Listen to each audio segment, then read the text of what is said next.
Octavia crashes a party and wins a roommate. By Furious Flyer Dashy. Chapter 1. The Vinyl Bus is Coming. The sounds of a feather quill scratching away at parchment could be heard from a small nook holding a young gray earth pony mare, with a charcoal black mane. Her name is Octavia. She sat focused at her desk, her hooves working feverishly at the papers before her, as she wrote down notes for the next ensemble. The room she was stashed away in was quiet, almost too quiet, save for the clock above her, ticking away time as if it was nothing. The sounds of wood creaking from the neighbors could be heard, and their annoying dog. Octavia hated when it was this quiet.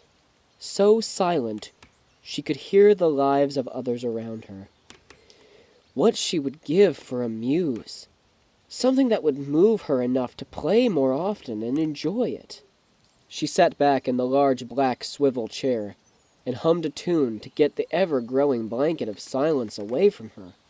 The sorry little town home she locked herself away in was large and too empty. The ceiling was too high, the bathrooms too spacious, and the color of the walls too bright and lively. Her dinner table was too large with its 4 chairs, and her living room was almost too free of clutter, with a large television. Octavia sat back and looked around her bedroom, the little area she called a study, which was really just a nook in her closet, was a mess with ink spots and paper dust everywhere. "I should get out more," Octavia mumbled to herself as she lifted away from the chair. Her flank ached as she stretched her tired legs. The long time she spent sitting down finally catching up to her. Perhaps there was something to do outside. Octavia turned and trotted down the stairs, stopping to look at her pristine white front door. It was clean. It was neat. And there was never a mess leading from the doorway into the house.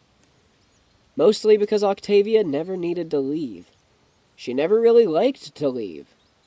The windows in the sweet picturesque home let in sunlight to illuminate the walls of yellow and white, and brush the carpets and hardwood floor with a sparkling shimmer. It was early. Very early. And Octavia still hadn't done her routine. Basic things. Cleaning, eating, reading the local paper. Octavia opened the door, and the bright sun greeted her eyes with a vengeance, obviously getting back at her for being locked away in the dark for some time. Octavia quickly grabbed up her paper and walked to her kitchen, the long, hallway-like room seemingly made of white pearls. Everything shone. All metal was clean. Ponies would swear she never stepped hoof in there. They would be half right, as she only put instant food in her home, something that never needed to be cooked past a microwave or a toaster. The young mare swung open her refrigerator door to reveal a jug of milk and grabbed it, flinging it to the counter, and soon moving on to the cabinet holding a large box of overly sweetened cereal, slamming the box down and preparing her breakfast. "It isn't much, but who cares? I don't care. I'm so busy doing other things," Octavia thought to herself as she poured the milk into the bowl first. She reached for the cereal box next, and dumped the contents into her bowl. "I don't have time to be bothered with time-consuming cooking and other luxuries." Octavia slumped down a bit as she thought about that. She had absolutely nothing going on. She was bored and lonely. If only something cool would happen that she could be involved in. Octavia quickly finished her subpar meal and stood to get cleaned up. She would deal with the dishes later today, or tomorrow, maybe this weekend. But she would get it done at some point. But of course there was plenty of other things to do in the meantime, like finishing her routine. And then, well, looking for more things to do. "Oh my girl, you're gonna love this party!" A tall, yellow, blue-maned diva was shouting over the phone, disturbing her travel partner, who would much prefer there be a little more quiet after long days of work. "Oh yes, invites need to be out as soon as you can. You got that, baby?" Her voice rang again, this time followed by an almost too hearty laugh. "Oh, yes, boo-boo, I'll see you there." The mare put down her phone and walked to her travel partner, a young, very white unicorn mare, with a spiky blue mane and purple shades resting on the table beside her. The two mares had been on tour for a while, and it would reach its hiatus in Ponyville. where they would rest up and enjoy a 2-week break from the road. The 2 mares were pop sensation Sapphire Shores and the famed DJ PON-3. Not many ponies knew her real name, as she rarely ever spoke.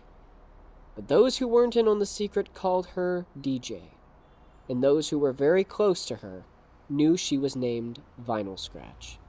Sapphire stood beside the poor DJ as she lay there, her forehooves resting under her head against the plush purple felt couch on the tour bus.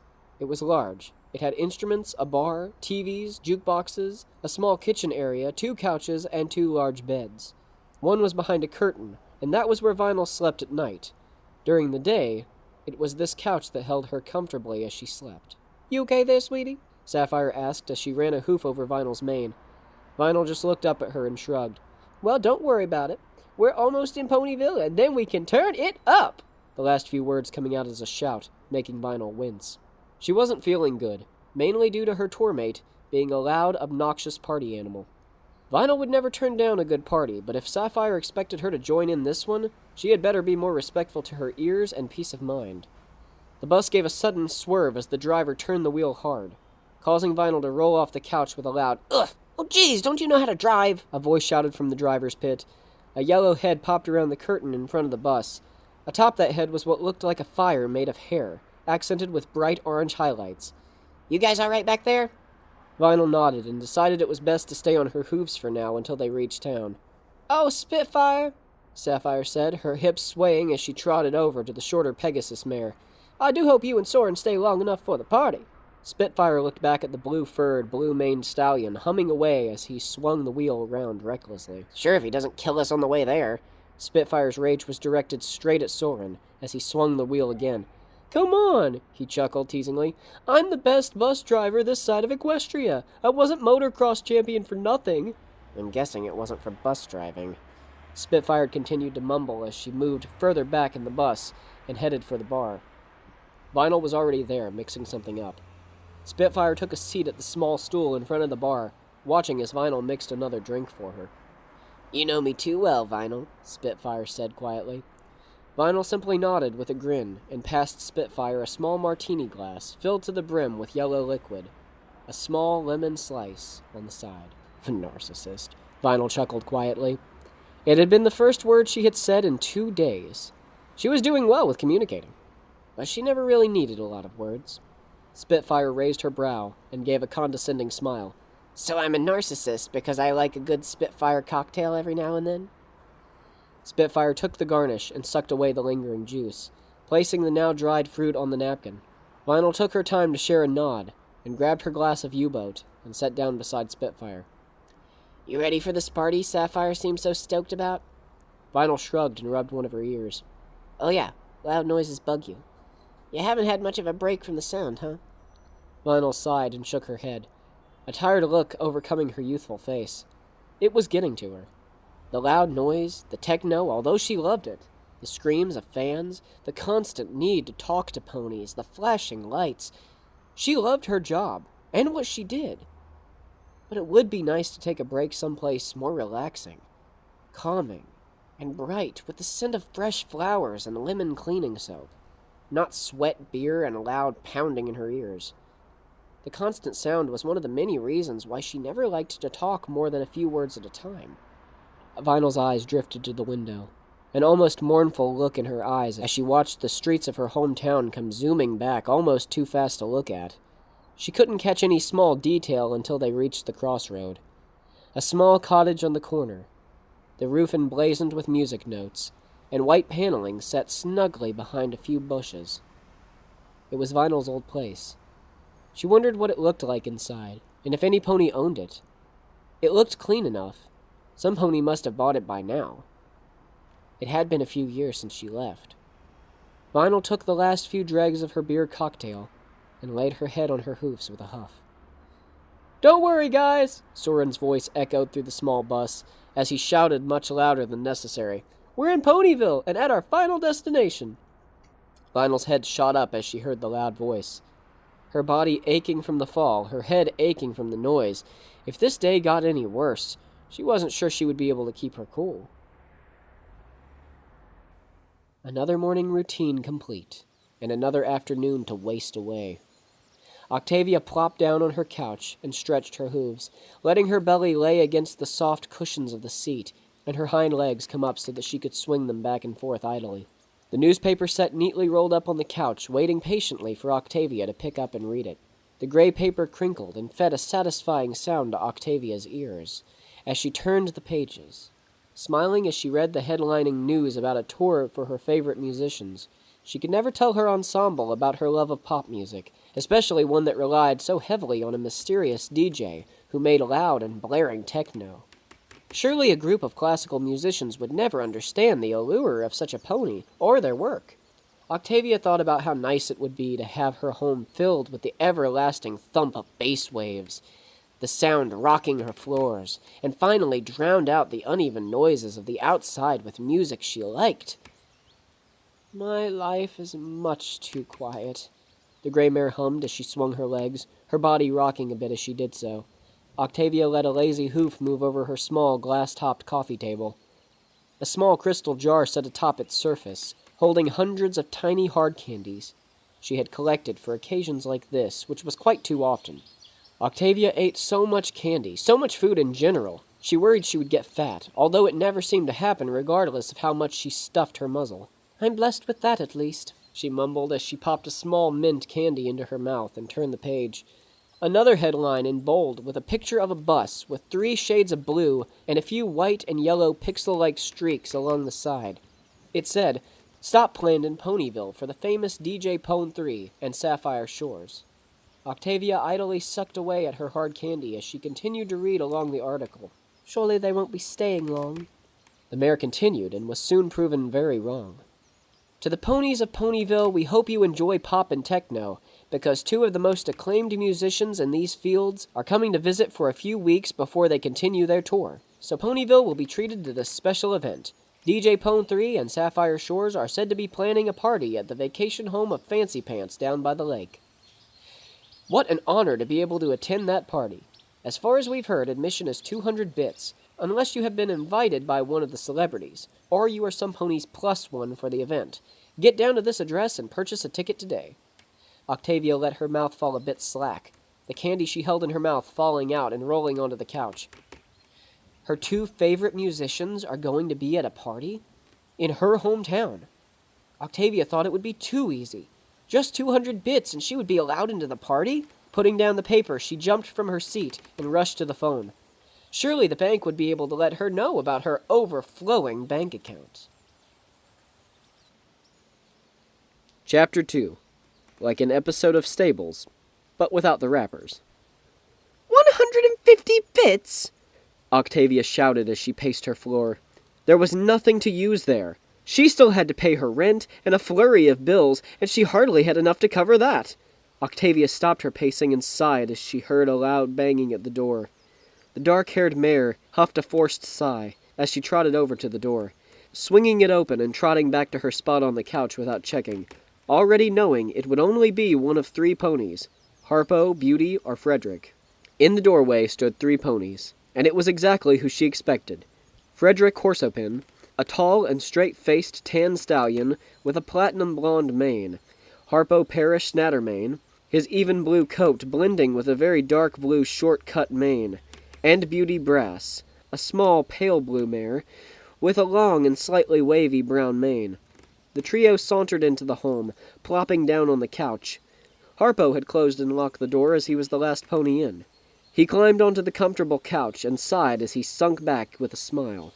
It was quiet. The 3 could see in Octavia's shifty eyes. She was panicking over something, but she would talk about it soon enough. Beauty knew this better than the boys. If you asked too early, she would shout and get angry. But if you waited, she would grow impatient and just pour it out. "It was a very nice walk over," Harpo began to say before being cut off by a flurry of tumbling words dropped by the young cellist he sat beside. "This is terrible. DJ PON-3 and Sapphire Shores are coming to town for a party, and I can't get in because I'm broke, and I don't know any pony in the party, but I really want to go and meet the DJ." Octavia slapped her hooves over her mouth as the words slipped out. Now she had done it. They didn't know about her obsession with techno, but now they would. They would all freak out and ask her why she would listen to such rubbish, and ask why she would want to meet that DJ, and call her a ruffian, no doubt. But that didn't happen. What did happen was a small silence as the other three sat mostly unfazed. Beauty nodded and smiled.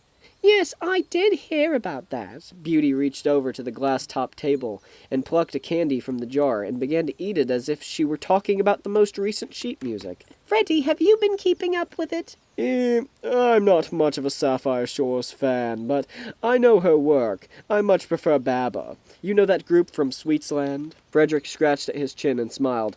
It would be nice if they went on tour. What about you, Harpo? Do you know anything about the party? Harpo looked up from his hooves. He had been reclined back with the fetlocks of his forehooves resting on his belly. He gave a small, knowing smile. I was planning on crashing it tonight. Octavia's jaw dropped. Was he serious? Crashing the party? Octavia closed her mouth and tried to concentrate. Harpo, what do you mean by crash the party? Well, we get in without paying, or reservations, and then we enjoy it, eating food, drinking the beer, and then we wreck it somehow and run off like rebels. Harpo clapped his hooves together with a silly grin. I've always wanted to crash a party. Seems like something my parents would never let me do.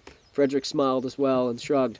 Well, it isn't Bronkway, and it isn't Baba, but crashing a party does sound rather daring, doesn't it? Frederick let out a small squee as he thought of the possibilities. Well, it sounds unanimous, Beauty shouted with a wide smile. We're crashing the celebrity party. Octavia tried to shake her head, tried to think. Well, it wouldn't be too bad. She could just break in and enjoy the party and leave early before her friends decided to do something crazy. Of all the friends I could have made in school, I had to make friends with the craziest group of musicians. Octavia put her face into her hooves before feeling her body being pulled in the direction of the stairs. Octavia, Harpo whispered as he pulled her closer, you'll need to look nice for the party. Go get fancy, and we'll be back around 10 to get you. Octavia said nothing. This was all happening too quickly. She should have known. Although they had been friends for years, she was never sure what ridiculous stunt they would pull if they had the chance. It was a severe downfall after being pampered and raised by strict parents. You wanted to do all the things you couldn't at that age, like eating Pop Rocks with cola, and staying up all night, playing hooky, with work of course, as they were too old for school now, exploring dark caves in the woods, and drinking until you passed out. It made Octavia feel like she was hanging with foals, even though she often would partake in the madness. All right, Octavia sighed, and she trotted up the stairs, her friends moving toward the door and leaving. This wasn't absolutely terrible. She would still be able to attend the party, but what had possessed her to become friends with this group of ponies? They were really weird, even for her. Octavia chalked it all up to just being a filly and wanting friends no matter what. They just seemed to be the nicest and most accepting of the school ponies. Vinyl bit her lip. The party was that night, and the ponies would be pouring in by the pairs to meet her and Sapphire. Vinyl wasn't a fan of getting into crowds on a personal level. Being above them in a club, that was fine. No need to remember how to be social in that situation, but having to speak to them and agree with them, it was dumb, it was fake, and above all, it was boring. What Vinyl wouldn't do for the party to be livened up a bit, with some faster music choices and better drinks? Something sweet, unlike the bourbon and whiskey crap they had on the bar.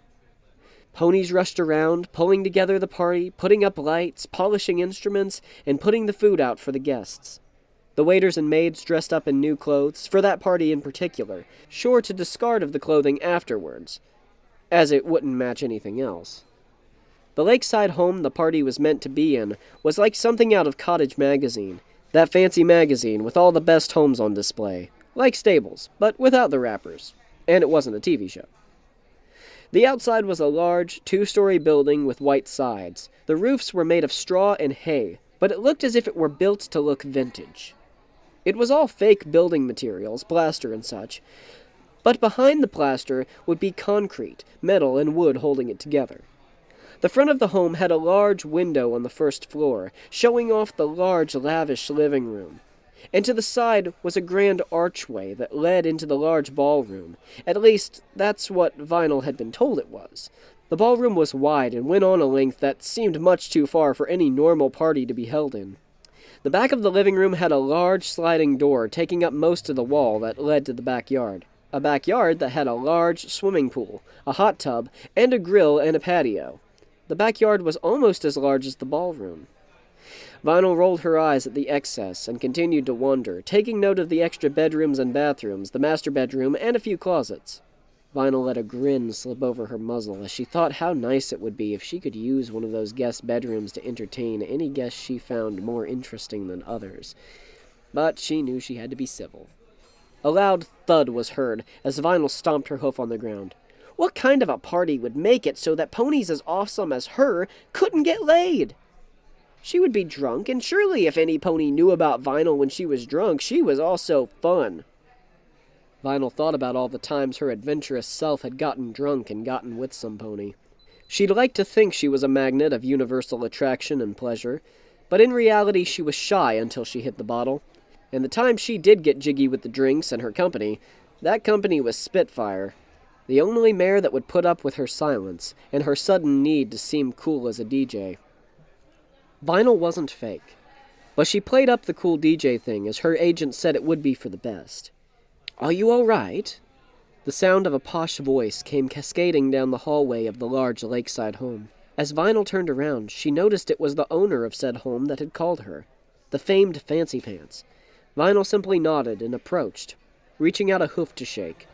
The white stallion gladly shook hoofs with Vinyl and gave a warming smile that complimented his well-coiffed mustache. "I do hope you will be enjoying the party tonight. I have wanted to throw one with you and your partner for quite some time." Vinyl smiled and nodded again. This was an easy conversation. Just talk at her, no difficult questions, and the whole thing would blow over ideally. "Well, your friend Miss Spitfire says you are a big fan of strong but fruity sweet drinks. So I made sure to add those to the bar tonight. Please be sure to make yourself at home, and should you need a guest room, feel free to take one." Fancy Pants smiled and tapped his chin. "It would be for sleeping more than likely, but if some pony should strike your fancy, you'll find all you need in the nightstand and dresser." Vinyl gave Fancy a surprised look, her mouth in an almost ooh shape. "Yes, I was young too, you know. I know how you DJs and young punk rockers get. You see some pony nice, and you must seize the chance before it slips. So rambunctious, such a high libido. I wish I still had it." Vinyl's eyes widened as she heard the unicorn continue. It was much more than she wanted to hear. The stallion trotted off, seemingly humming some sort of tune. Vinyl shrugged and went on to look for the kitchen. Octavia was feeling pretty good right now. She had picked a lazy setup, but it was better than going in just her bow tie. Her mane was brushed, still down, but better than it was, and she wore a black rave shirt, with a few band and DJ names and signatures.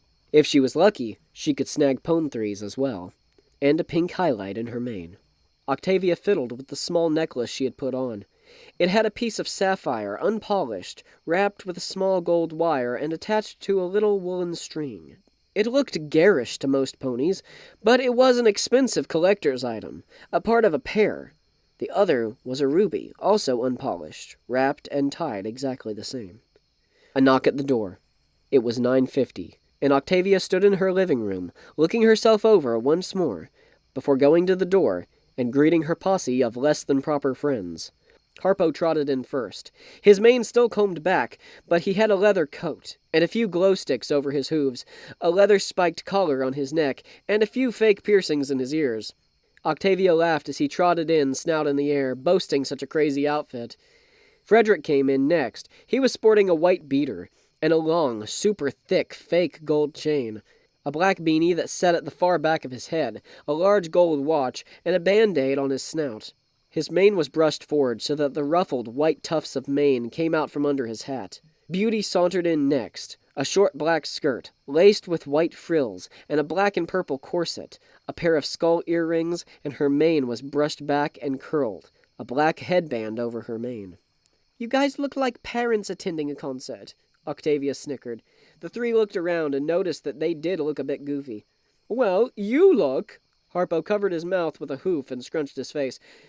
Really good, actually. I can't insult that. Octavia smiled, a small blush on her muzzle. Well, we should get going. There's no need for us to be hanging around here when there's a party to attend, Beauty shouted. She rushed off out the door, the others following behind in a steady pace. It was time to wreak some havoc. Chapter 3. Panic at the House Party. Octavia stood at the side of the large building, the lights flashing as ponies swarmed and gathered to enter the party. At the front door there was a large stallion guarding the party from any unwanted ponies, and he wasn't going to break for some pretty mare batting her eyes. Octavia would know, too. She tried. Since sex appeal didn't seem to work, the next best thing was to commit a crime. Octavia and her friends would commit a felony under the title Breaking and Entering on the home of a billionaire stallion.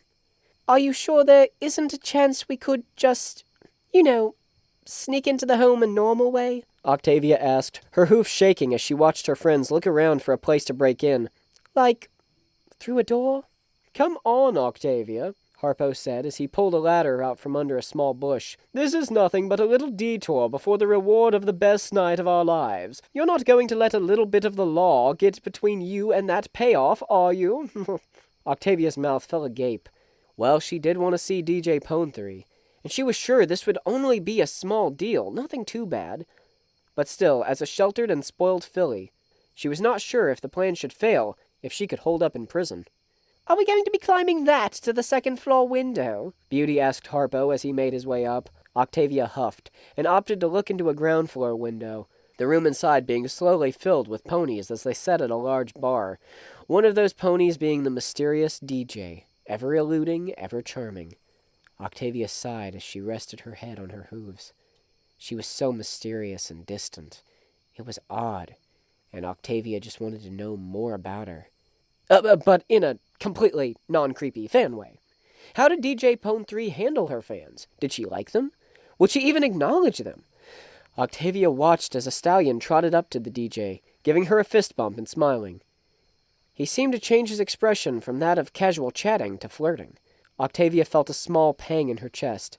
As all fans would, she never liked the thought of PON-3 dating. Why she didn't like it, Octavia was not one to tell. The stallion, still giving the DJ a winning smile, seemed to be flexing now, his large, rippling muscles working under taut and strong skin. The DJ nodded and felt his arms, smiling, but never once saying anything. "Are you coming or not?" Frideric called out the window. Octavia looked up to see her friends had climbed into the window on the second floor with the ladder, and were waiting on her as she was staring at the white mare inside. Octavia sucked in a deep breath and climbed up the ladder, sliding into the window as her friends yanked her through. The pull, however, was a bit strong, causing Octavia to fly past, and her trio of friends sprawled out about the carpet. "I think we're in a hallway," Harpo whispered. The party was quiet, the only sounds coming from a few ponies talking. Well, we should get to the party before any pony comes here and sees us, Beauty responded as she dusted herself off.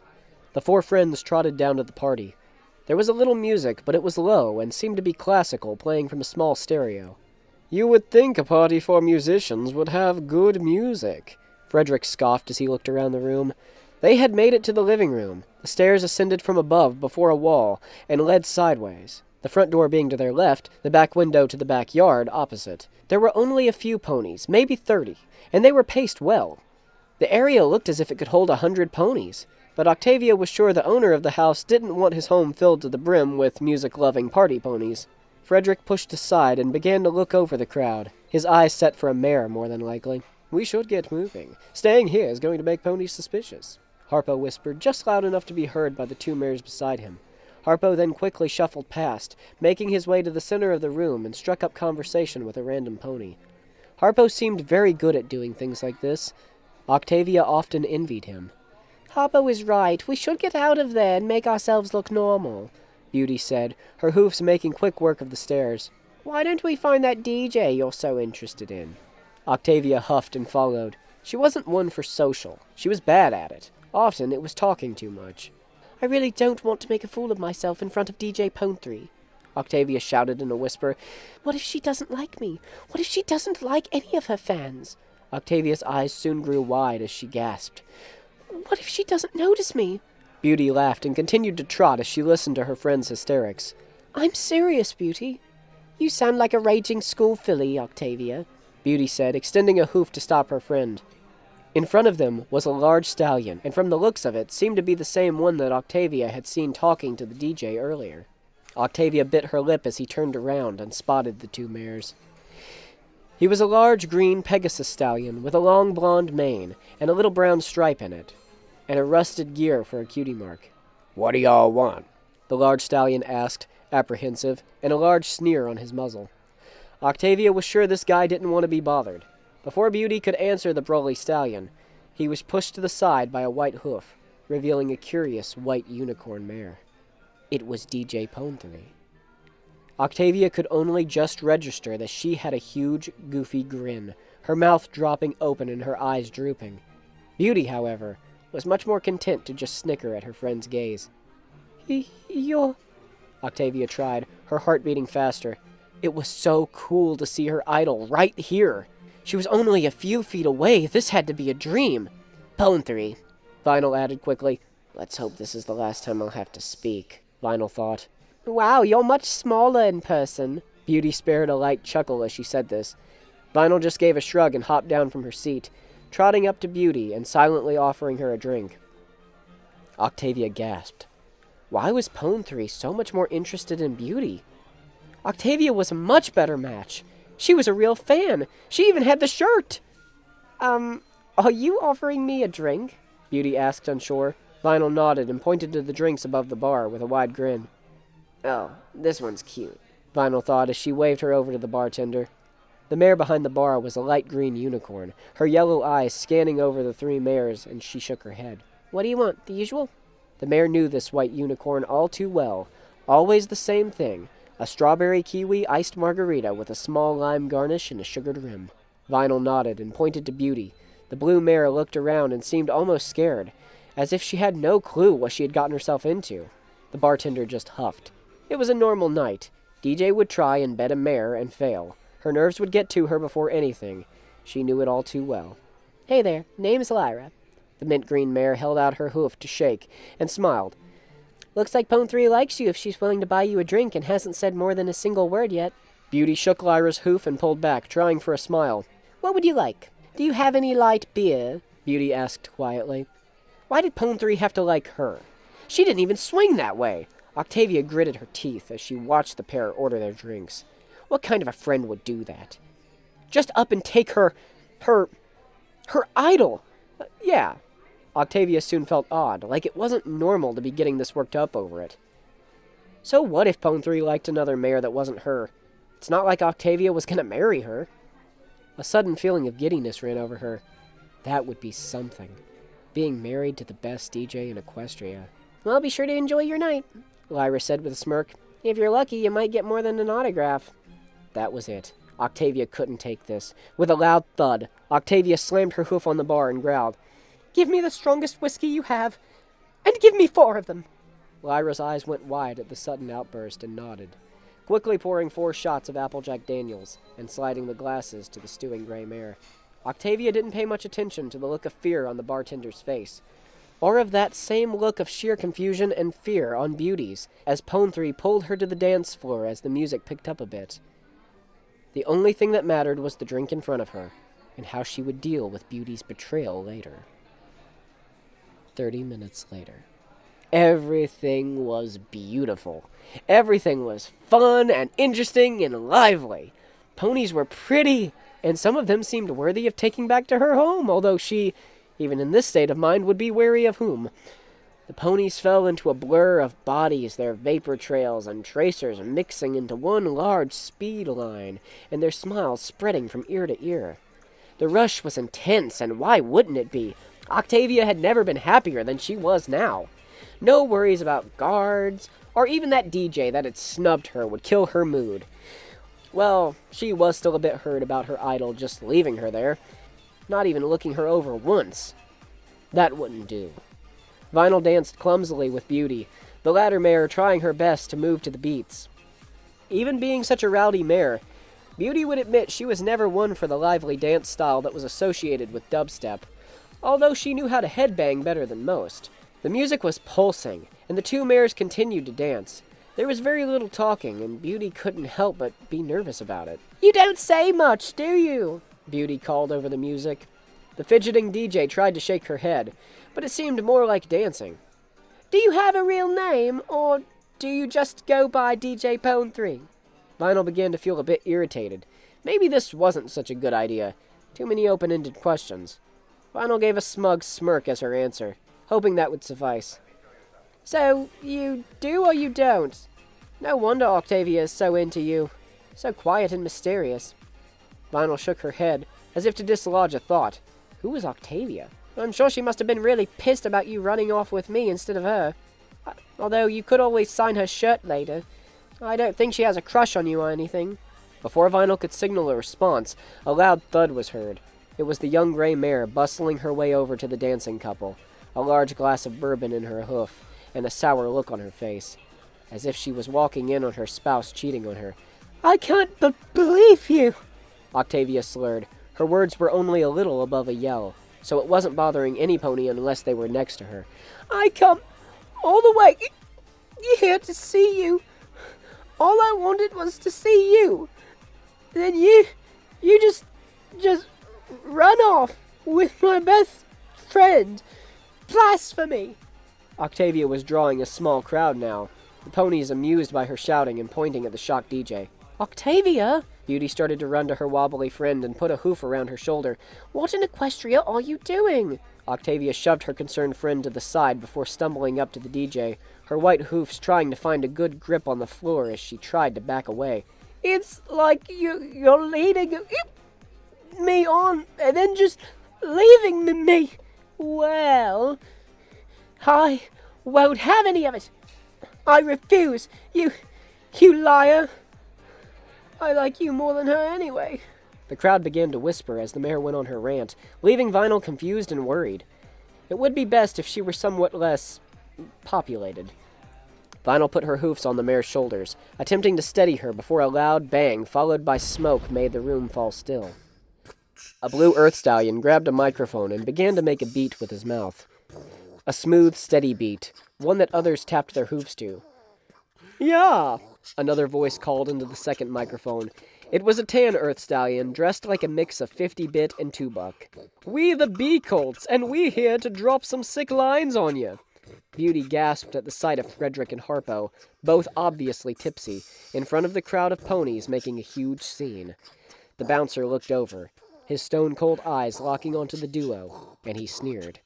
Beauty was sure this wouldn't end well, even if the song was well received. This song is called Fuck Shit Stack, Harpo said between beats. His eyes focused on the mic. He went on into a more solid beat, and it soon took form as he stopped once more to add, This song was thought up while we were drinking a cold-ass glass of cider on the rocks, because that shit makes the brain work. A loud smack sounded across the room as Beauty face-hoofed, and she face-hoofed hard. Vinyl pulled Octavia by the shirt, getting her out of the now distracted group of ponies, and pulling her toward the stairs. She knew she wanted the extra room for super fun times, but this seemed a bit more important. The sound of ponies cheering from the overly offensive song downstairs could be heard, although the sounds of an overly offensive gray mare were also able to be heard. Maybe more than Vinyl would like. All I wanted was a signature on my shirt. Octavia squirmed again, making Vinyl flinch. What a lousy mare, bothering her and making a scene like this. Although Vinyl had to admire her determination, it was something not many ponies had. Vinyl kicked open the bedroom door. The dark room was much cooler than the dance floor downstairs, with the ponies dancing and rubbing against each other. The gray mare gave a little resistance as Vinyl engulfed her in her pink magical glow, lifting her into the soft bed. Vinyl sighed and leaned against the side of the bed as she just lay there, a sour look on her face. This doesn't excuse you for being a total ass, Octavia mumbled, sounding a little more sober. Vinyl looked up and gave a small pout. Don't give me that. I was looking forward to meeting you, and I went so far out of my comfort zone. Silence fell again. Octavia didn't ask Vinyl any questions, and she didn't pester her further. This was something Vinyl was actually pretty happy about. Before long, the sounds of light snores could be heard from the gray mare. Her face was still angry, but at least she wasn't yelling anymore. Vinyl sighed and leaned back, her shoulders relaxing as she listened to the mare sleep. She had a melodious snore, and seemingly on beat.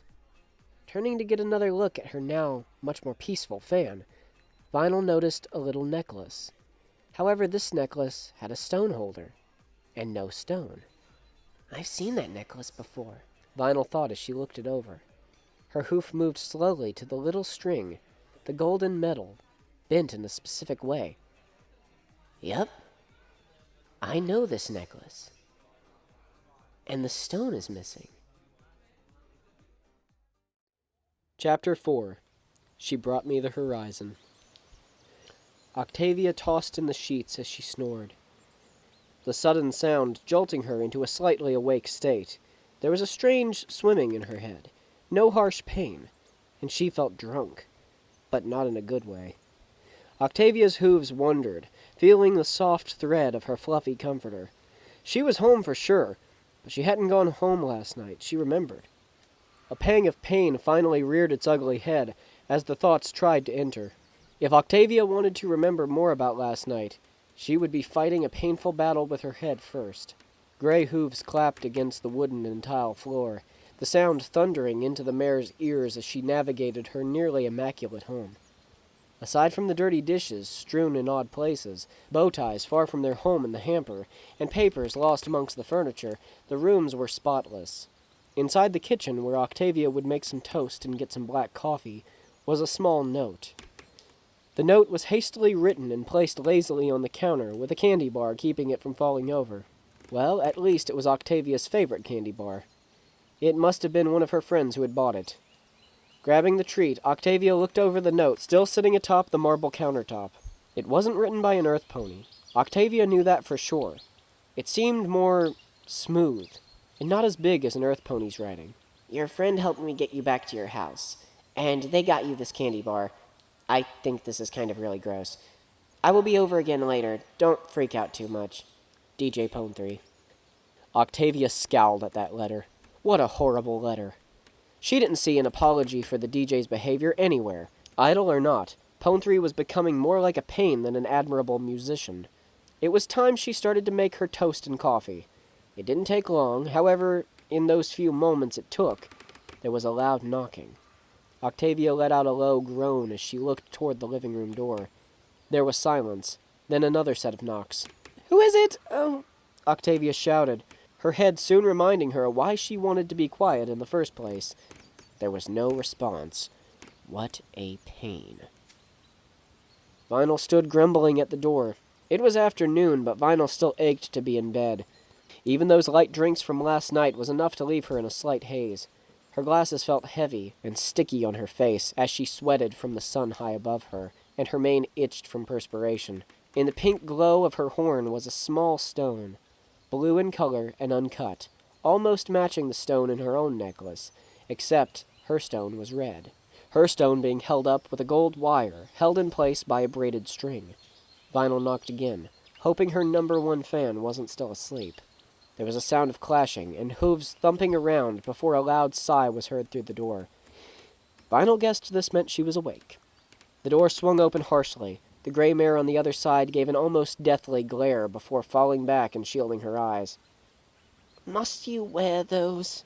Octavia's voice came out in a most harsh whisper as she covered her sore eyes. They're reflecting the sunlight.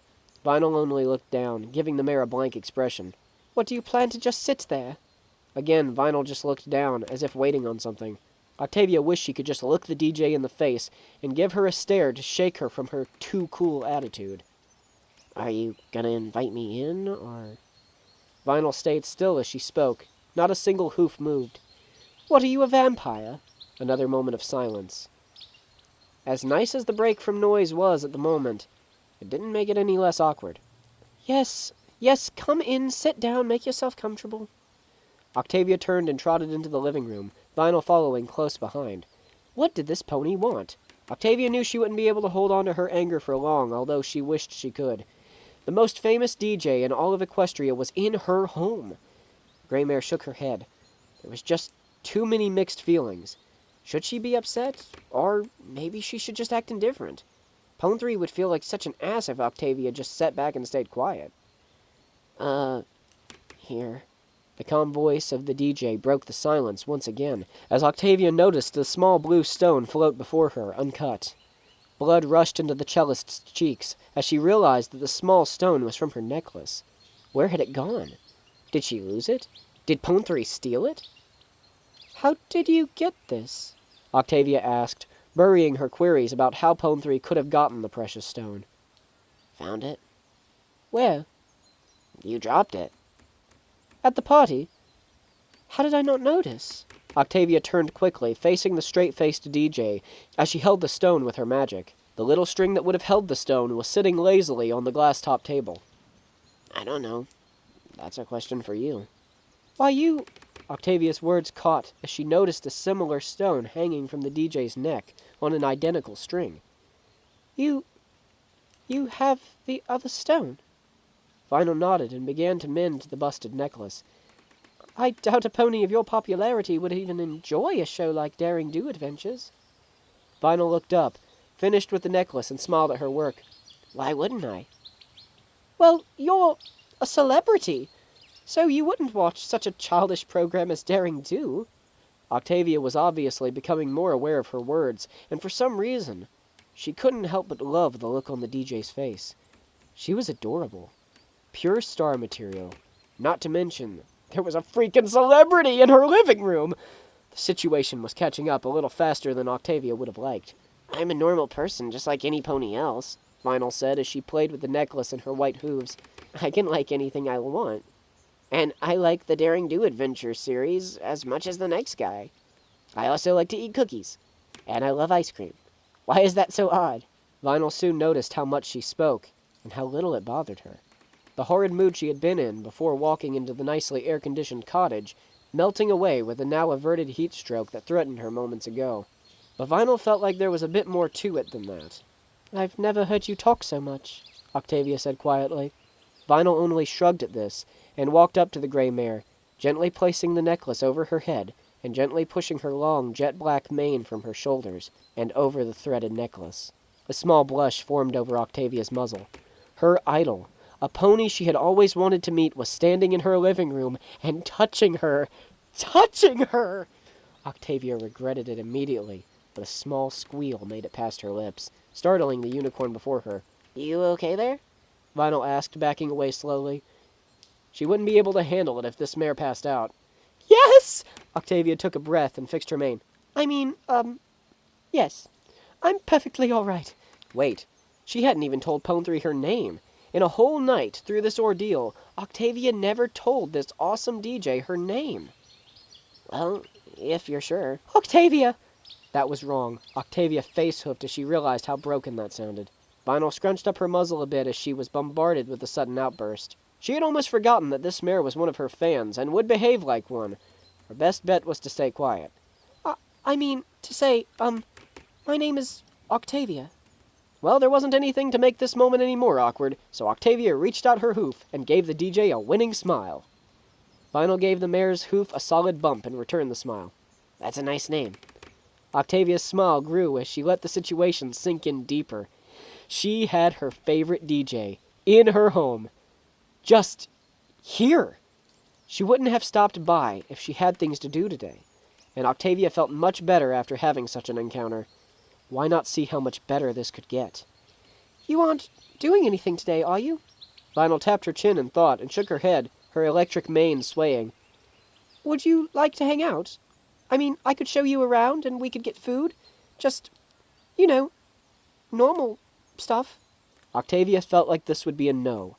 There was no way a pony with such high standing would agree to leave with an overly eager fangirl like, Sure, is Sugar Cube Corner still here? That was it. She said yes. Yeah, it's still here. It's my favorite place to eat. Octavia nearly squealed. Cool, mine too. Vinyl paused and smiled. Well, it was when I lived here anyway. Octavia quickly grabbed her bow tie from her coat closet and strapped it on, leading the way from her home, the whole while hoping the DJ didn't notice the huge grin on her face as she almost skipped along. I'm sure you'll just love the new additions to the menu, PON-3, Octavia said, turning slightly to see the mare following close behind. You can call me Vinyl. With those last few words lingering, Octavia let it dawn in that the mysterious DJ had just given her permission to use her first name. A privilege not given to fans. Chapter 5. Wacky Whack Attacks and Butt Tattoos. Ponyville was rather still today, at least in the eyes of a regular resident. The sky was clear, the breezes were gentle. There were no sounds of screams or crashing buildings as monsters attacked. Nope, it was all peace in Ponyville today. The picturesque little town grass glistening in everlasting dewdrops, and the trees rattling with fear as air pushed past resistant leaves, the crunching of dirt as ponies passed by, chatting away, their voices distant like forgettable ambience. Not a single word made out by the ever-listening ears of the two mares trotting along their path. The sound of her hooves thumping rhythmically against the stone path made Octavia hum. The sounds filling her ears with music, and her head with inspiration. The mare behind her, however, was more than happy to enjoy the sights, the large cottages that made up most of her adolescence, and the happy ponies she had once known in some seemingly distant past. Vinyl hardly recalled what the layout of the town was, as there was more important things to concern herself with, like money and charts. Soon, however, something else eased its way into the DJ's mind. The ever-swaying hips of the gray mare in front of her as they picked up on the rhythm Vinyl could hear in her own head. That was new. Octavia continued, her eyes locked on a large building only a few more blocks ahead, the large gingerbread top making its way into sight above the few stray homes. They were almost there, but Octavia had been enjoying the walk. Well, until she noticed there hadn't been a single word exchanged between the two of them. That would have to change. So, Vinyl, Octavia began, her head turning as she continued her practiced path. Vinyl's eyes shot up from the round rear of her companion to meet hers. You're staying for a whole week? Vinyl nodded. Thank goodness, these would only be yes or no questions. I read in your biography that you used to live here. Is that true? Vinyl responded with another slow nod. Where was this going? How long ago was that? It just said Foalhood, but I couldn't be sure. Vinyl began to wonder if she hadn't jinxed herself with that last thought. I was born here, moved to Canterlot when I was 17. I'm sure that was an intense move, being so young. I guess. There was silence again as Sugar Cube Corner was before them. Time had flown like the fastest wonderbolt in Equestria. It was still awkwardly quiet as the two mares trotted into the store and up to the counter, a pink pony in the back mixing some strange dough and bouncing about with more ingredients for her concoction in her arms. Vinyl looked over the counter. Its yellow surface shone with fresh polish, and a large silver bell lay on its top. Vinyl tapped the button atop the bell, and a loud thud echoed from below the counter. Ouch! A purple Pegasus mare came up over the counter, rubbing a spot on her head Vinyl could only guess was the cause of the loud noise. The mare gave a small smile, brushing her long black mane back and fixing her bangs. Sorry about that. You don't have to be sorry, Octavia tried to sound encouraging. Is your head okay? The Pegasus looked up as if trying to see the spot on her head, and her smile grew. Yeah, it's fine. I've done worse. The mare had a little badge on her apron. The badge was black, with white letters spelling Jessi. That must be her name tag. What can I get for you guys?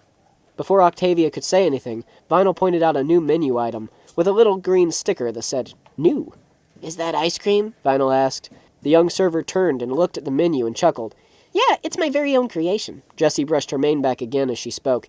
Chocolate cookie dough and peanut butter cups. It's been selling like hotcakes. I don't blame ponies for buying it. It's awesome. Apparently that was all the convincing Vinyl needed, as she threw several bits on the countertop and requested that and a root beer float. Coming right up. And what about you? Octavia looked around and set her eyes back on the smiling Pegasus. I'll have what she's having. Jessi shook her head and chuckled, writing down the order quickly and ducking back down behind the counter. It hadn't taken long before the mare came back up from under the counter and placed the order on its surface. There you go. Enjoy yourselves.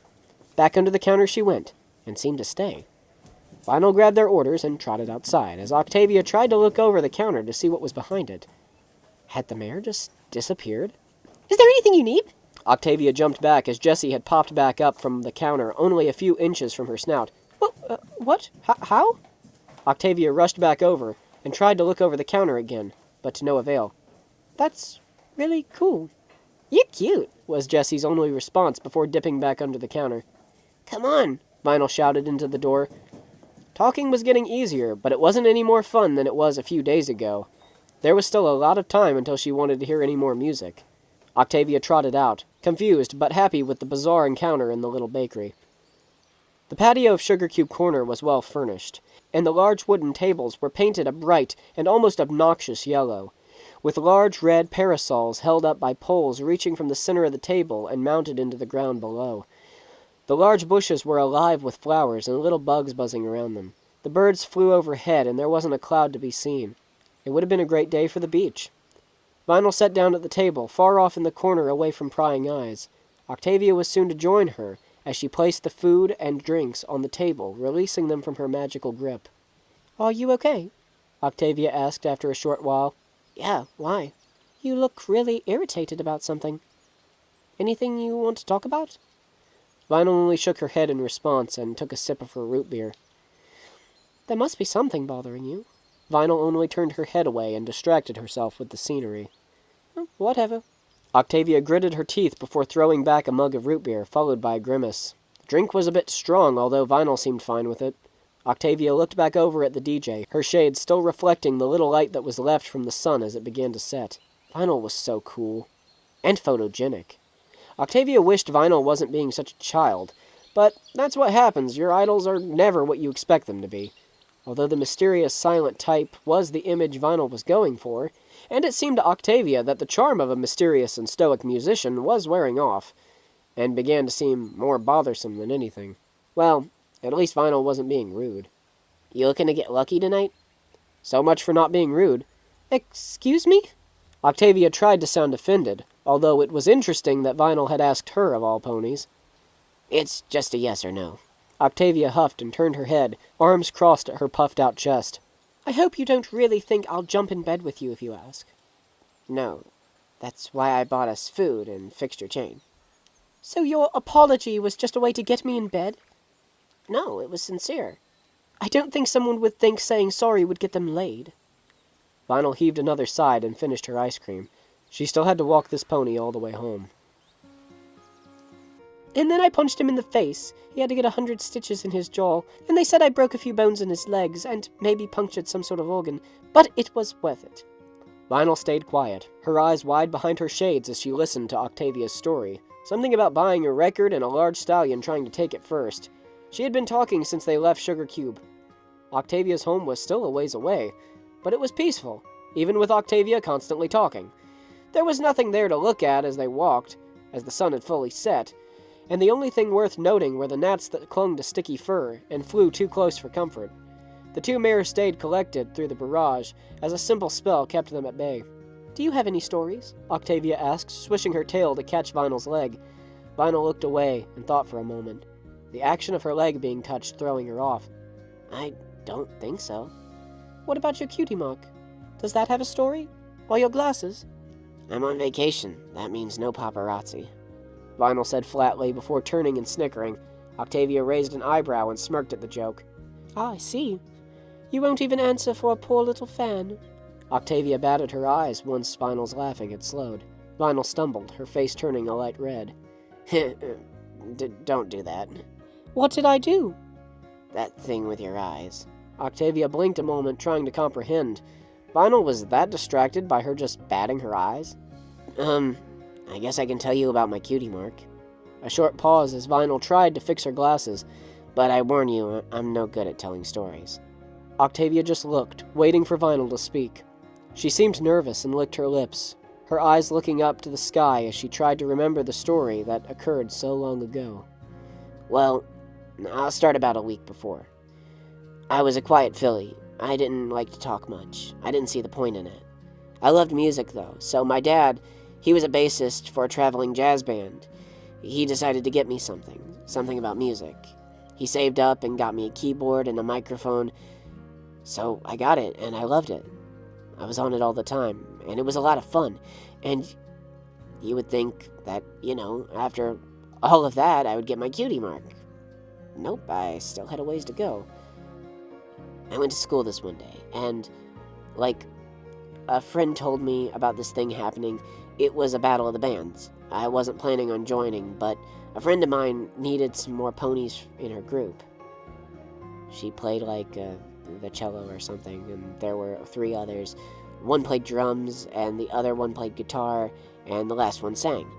We're all still friends now, actually. You know Sapphire Shores, Soren, and Spitfire. Yeah, those 3. The cello player was an old friend, Frolic. She runs a bar now. Well, anyway, she asked if I wanted to play for her band, and I said sure. So we all just tried to work on a song for a few days, and we decided it was too hard. Spitfire thought it was a good idea to start from scratch, but yeah, like I said, too hard. We didn't even know what we wanted the song to sound like. Frolic wanted something fast to show off her cello skills, and Spitfire wanted something heavy with distortion, Soren wanted a drum solo, and Sapphire wanted it to be poppy and techno. So I thought, why not combine it? It sounded horrible, and I guessed it would just be best if we all stopped. We all took a break, and it lasted a day. My father came back and asked how my music was going. I said it was going pretty bad, so he suggested I do something called a remix, if I can't think of something original. He said a remix is like adding your own flair to a song that's already written.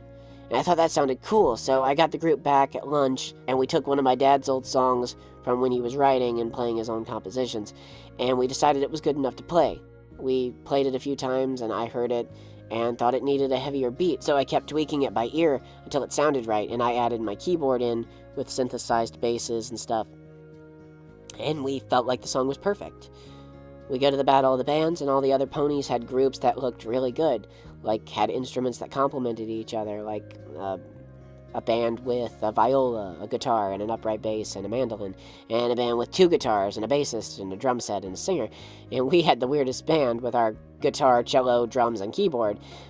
The other ponies thought we would never make it, but I was sure we would win. We had the best song. And the other kids did covers. It was bad. They all did the exact cover. No flair or anything. I was bored to death. It was like listening to the radio, but less fun. Soon my band was up, and we set up and began to play. Some ponies thought it was great. Some ponies would dance to certain parts, but most sat still and covered their ears, complaining. The judges said we lost, but I didn't care. There was something about watching ponies dance to my songs that made me feel good. I wondered what it would be like if they were all dancing. If I could make a song that all ponies enjoyed enough to dance to, and if I could make the song better. I asked around about what could have been different, and it was mostly the way the cello got drowned out from the drums, and how the sounds tend to clash. My dad heard about the show, and he asked if I wanted to continue to make music, and I said yes. So he got me a mixer and a few amps from an old show. Frolic, Soren, Spitfire, Sapphire Shores, and I would all get together regularly and make music, and we would learn to mix the sounds so we could hear the cello over the drums and the guitar wouldn't sound weird with the synth space. I wanted to try out the song again. We had tampered with the sounds and changed the notes, the lyrics had changed too, and we felt like it would be perfect. I offered to be a performer at a party at this other school, and although we were very young and it was high school, they thought it would be funny, so they hired us. I guess they planned to laugh about what we would play. Might have thought a few fillies and colts would get up there and play Twinkle Twinkle Little Star on recorders. You should have seen their faces when we set up. They thought it looked crazy cool, but they still seemed skeptical of what we had to play. I got up on my keyboard and looked over the crowd as a few snickered in the back. The others got up on stage, and Frolic counted off. It was crazy how when she played, the first note made every pony shut up right then and there. She sped it up and let the music ride through the silence, only to have a shaking bass rumble through the amps as well. Too low to disrupt the cello, but enough to vibrate the ground. Then there were the drums. Soren pounded them to death as the beat picked up. The techno sound of my synth preparing for the drop. And when it dropped, it dropped. Every pony was shaking their flanks and shouting. They were smiling and thrashing about, and I felt like a god at the reins of their primal outbursts. There were ponies grinding and twerking, ponies sweating, and the smell of nothing but party and beer filled the air. I loved it. And soon I felt this tingling. It wasn't until after the party that Spitfire told me that I had something on my butt. And it was a cutie mark. I was so happy. I got home and my parents gave me this look like they were angry at me. I had Spitfire and Frolic with me, and I guess we smelled like we were in a bar fight at a strip club because my parents scrunched up their noses. They freaked out and asked where we had been and what I'd been doing. I explained, and they didn't seem impressed. I told them I got my cutie mark, and their jaws dropped. And that's how I got my cutie mark. Vinyl took a deep breath as she saw Octavia's house in the distance. She was glad she could go back to silence for a while. That's a really cool story. Why don't you tell more ponies that? Octavia asked, grinning wildly. Oh boy, she had just gotten a secret story never told to anybody about her favorite DJ. I don't really like talking that much. Why? You have so much to say. It's normally because I already hear so much noise. But aside from that, I just don't like talking. There isn't a point in it. Octavia left it at that, and let a short silence fall between them. It wasn't awkward. It wasn't bad. It was just a break from all the talking. Octavia opened the door to her little house. The feeling of air conditioning rushed over her sticky fur as she trotted in with a smile. She turned to Vinyl, who was standing outside on the doormat. Are you going to invite me in? Oh, right. Vinyl's being weird again. Sure thing. Come in, Vinyl. Vinyl walked in and enjoyed the air, shaking her mane. So, you doing anything? Octavia just raised a brow. Well, she obviously wasn't planning on doing anything beyond a shower and sleep. Was Vinyl just going to stay over? Not really. Are you planning to stay? I mean, I could leave. No! Vinyl jumped at Octavia's sudden outburst. I mean, you don't have to go. It's much more comfortable here. A famous DJ staying the night at her house? Sounded scandalous, even if she wasn't planning anything. Well, maybe she could get a signature on her shirt. That would be nice. Vinyl closed the door and went to sit on the sofa, patting the seat beside her for Octavia to join. Octavia gladly jumped up onto the sofa. A few more minutes wouldn't hurt. The two sat quietly for a bit before Vinyl sighed and moved her glasses, tossing them to the glass table and laying on her back, her head on Octavia's lap. What? Vinyl asked, a small smirk spreading. Octavia knew that Vinyl knew exactly what she was doing. They were a beautiful shade of red, so why not humor the unicorn a bit? My Vinyl, your eyes, Octavia sighed, a suddenly changed expression. You know, I've never seen them. Yeah, ponies don't usually get to see them unless they're very, very lucky. Ah, yes, I'm sure that's quite a privilege. Octavia's eyes were now half-lidded, and she let her hoof trace circles on a tuft of hair protruding from Vinyl's chest. Vinyl's eyes darted back and forth as Octavia got closer. Any other privileges that I can get from you? Vinyl said nothing, only gulping as Octavia changed from sitting to standing above her, her legs on either side of Vinyl and her tail swaying. And what would that be? Octavia took a mental note that Vinyl's charisma and daringly cool attitude seemed to have dropped. Well, I have always wanted a... Octavia's hoof traced Vinyl's chest to her belly before stopping. Autograph on my rave t-shirt. Vinyl's eyes seemed to shoot up and open from looking at Octavia's hoof that had now left her body. An autograph? Vinyl repeated before taking a deep breath. Well, at least she wouldn't have to embarrass herself with nervousness. Yeah, sure. Was I any good? Octavia asked innocently before jumping from the sofa. Vinyl only stared, her mouth open wide. I'll take that as a yes. With that, Octavia trotted to her room and grabbed the shirt she wanted signed. Damn it, Vinyl. Why can't you just not be a total dud? Vinyl sat back in her previous position as she reimagined the feeling of that mare above her. Oh, how odd this feeling was.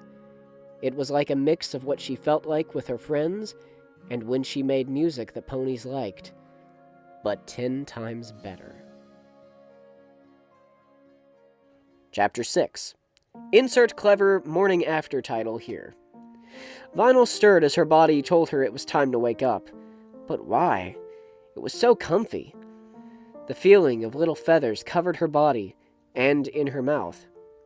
Ew. Vinyl tried to turn her body, but failed as she realized she was unable to move. That's odd. Vinyl squeezed the soft mass that lay in her arms and sighed. It was so soft, and had some mass of tiny webs on it? Whatever. Her body began to come to terms with its own tired mind, and settled back again, preparing to drift to sleep. What happened last night? Vinyl's mind began to try and think, breaking the urge to sleep. No, she mumbled as she hugged her pillow closer. Bad brain. Sleep. Now. That was all that was needed as Vinyl drifted back to peaceful slumber with a soft smile. On the other side of Dream World was an irritated gray earth pony cellist. She wriggled again, to no avail as Vinyl pulled her closer.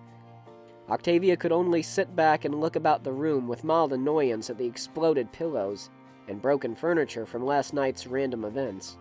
It was so clear to her, although she doubted Vinyl even recalled how they got to that point, let alone what had happened after. Do you want me to sign it with my magic?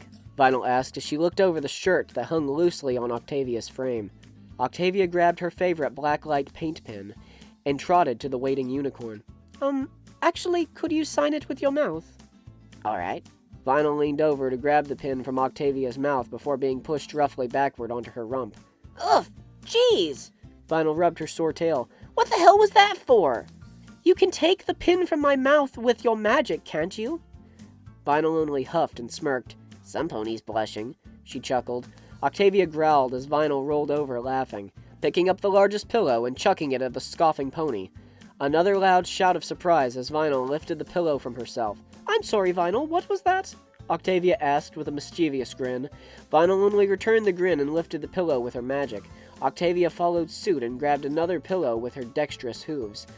Vinyl charged, her hoofs shifting as Octavia swung a pillow and missed the DJ's face. Without a warning, Octavia felt the soft fluffiness of a goose-down cotton pillow make contact with her shoulder and cheek, exploding into a mess of feathers. Her body tumbled a bit to avoid the rest of the impact. Her leg outstretched and kicking a chair across the floor, a sickening crash could be heard. But that didn't matter now. Octavia turned over onto her belly below Vinyl, and seeing the white hooves of the DJ as she tried again to regain her balance from her swing. Octavia quickly swung what was left of her pillow again, catching the DJ and sending her down too. Except, well, Octavia sent Vinyl down on herself. With an oof, Vinyl tumbled down onto Octavia's soft back, taking a short time to gather where she was at. Octavia shifted beneath the confused DJ, a low groan escaping her mouth as Vinyl lifted herself from her back. Her own pillow stuck to her horn, and feathers drifted from its mortal wound. Vinyl smirked, pulling the pillow from her face, a devious idea popping into her head as she looked back at the earth pony, still writhing beneath her. Vinyl, are you going to get up or what? Vinyl chuckled quietly and turned to the mare's exposed back. Or what? Octavia shifted again as she began to register her vulnerable position. Oh no, Vinyl wouldn't. She wouldn't! Vinyl, don't you dare! Octavia gasped as she tried to move again. Her shoulders were pinned beneath the unicorn's legs, and her legs were stretched out flat on the ground, unable to lift from their angle. Before Octavia could gasp another plea, she felt Vinyl's hooves dance lightly across her sides and back. Octavia sucked in a deep breath, trying to keep quiet, but to no avail. Her body shook with fits of broken laughter, and her tail swished to try and get the mare off her back. Vinyl! No! Stop!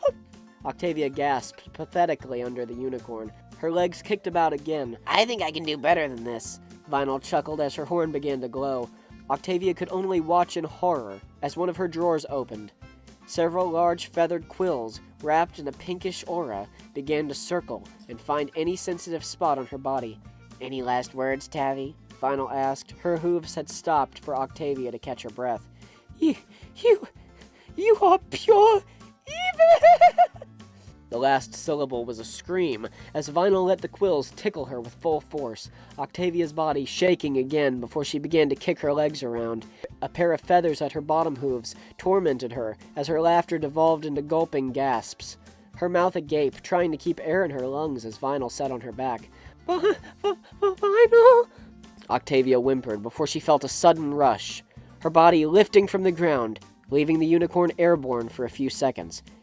At that moment, time seemed to stand still, as Vinyl flipped from the sudden movement, and Octavia stood on her hooves, her long legs shaking from the strain on her body as she watched the unicorn above her.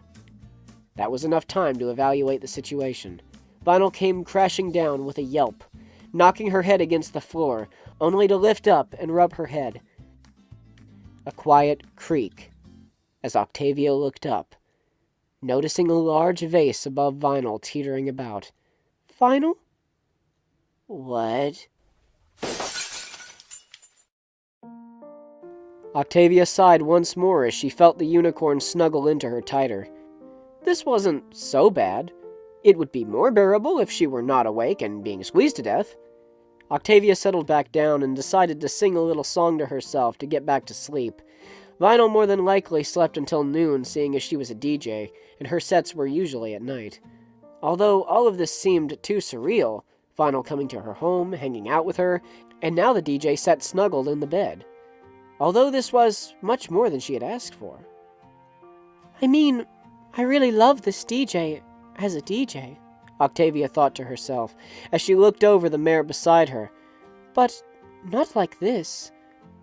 She's so close, and warm, and cute. Has any pony ever gotten a picture of Vinyl sleeping? This is too sweet. That face so soft and...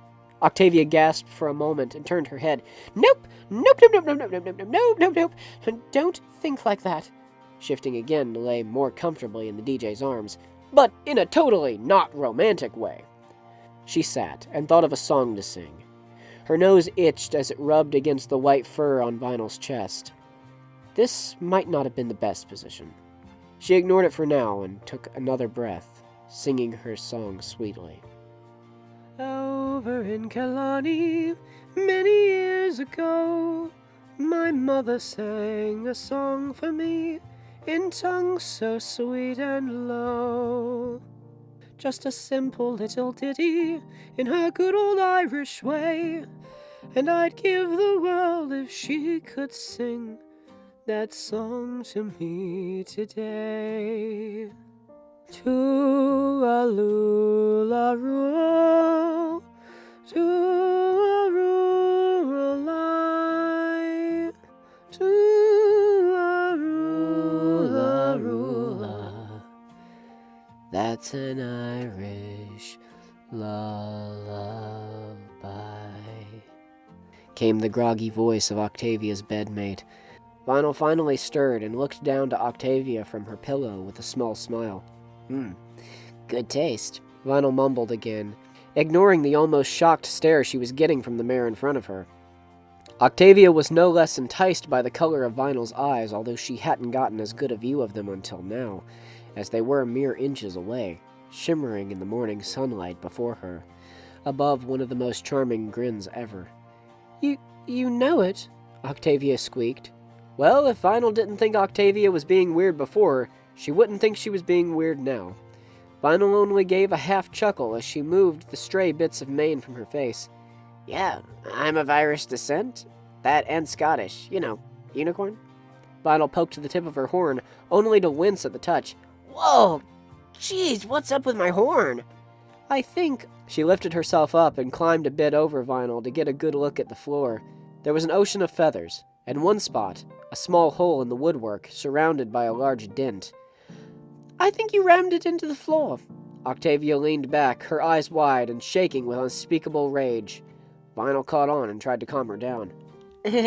Why don't we just lay back down, and we can freak out over it another time? Vinyl whimpered as she wrapped her hooves around the scathing mare. Octavia relaxed her muscles and nodded. All right, but you better pay for the repairs. The vase was cheap, the furniture was fine, but my floors... Those are... Octavia began to grit her teeth. A gentle hoof rubbed her mane as Vinyl hushed her. No tears, Vinyl began, as she tried to move Octavia back into a laying position. Only dreams now. Octavia gave a blank stare into the distance at the poor choice of words. That's better. You feel better, right? Musa. Musa. Vinyl. Calming waters and fresh air. Vinyl. You and your spirit animal are having a picnic on a sandy beach. Just Just imagine. Vinyl's voice began to drift off a bit as she continued. Vinyl, please. Yeah. I've got the drinks and the sunscreen. What? What's that, Tavi? Vinyl asked tiredly. She was obviously on the edge of sleep. You want me to rub sunscreen on you? Sure.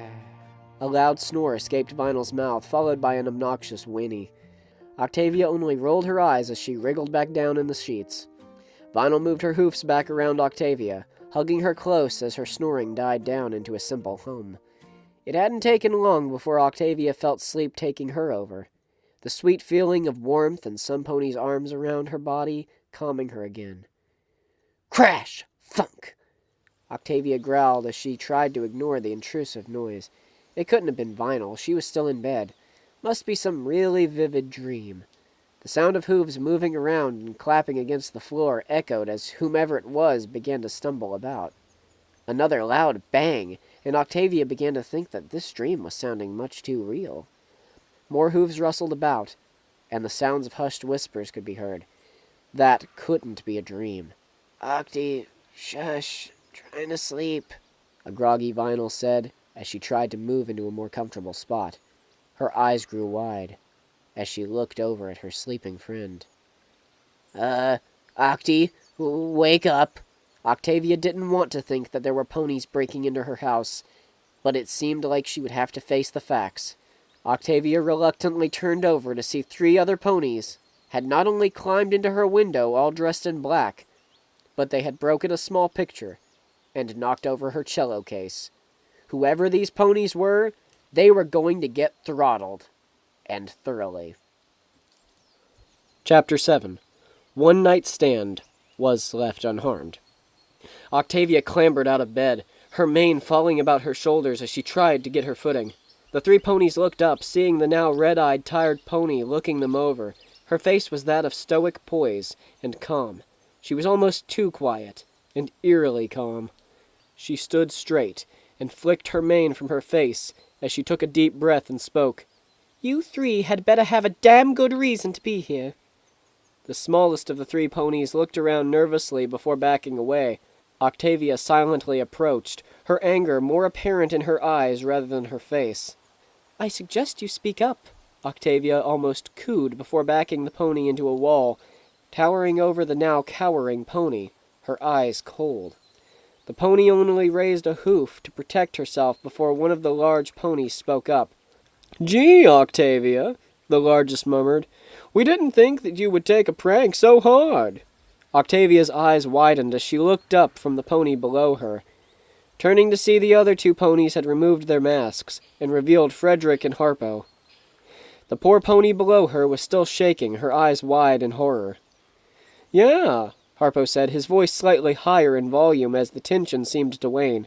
You looked as if you were about to kill us. Octavia stood bewildered, her mouth working but no words coming out. You all right there? Frideric ventured after a short while. A prank? Octavia finally shouted. She screwed her nose and furrowed her brow as she tried to calm her now boiling anger. If there was ever a time for Vinyl to step in, now would have been a good time, Octavia thought as she gritted her teeth, but there was no sound coming from her bed. Octavia turned to see Vinyl was bent over the opposite edge of the bed. It seemed like she was looking for something. But Octavia had no time for any of that now. She had to focus on the problem at hoof. Well, it seemed like a good idea when Harpo told us about it, Beauty grumbled, rolling her eyes. What? Harpo reeled as his eyes darted between Octavia and Beauty. I didn't come up with this. This was your idea. I hope you plan to fix this. Octavia cut off the bickering before Beauty could retort. Look at the mess you've made.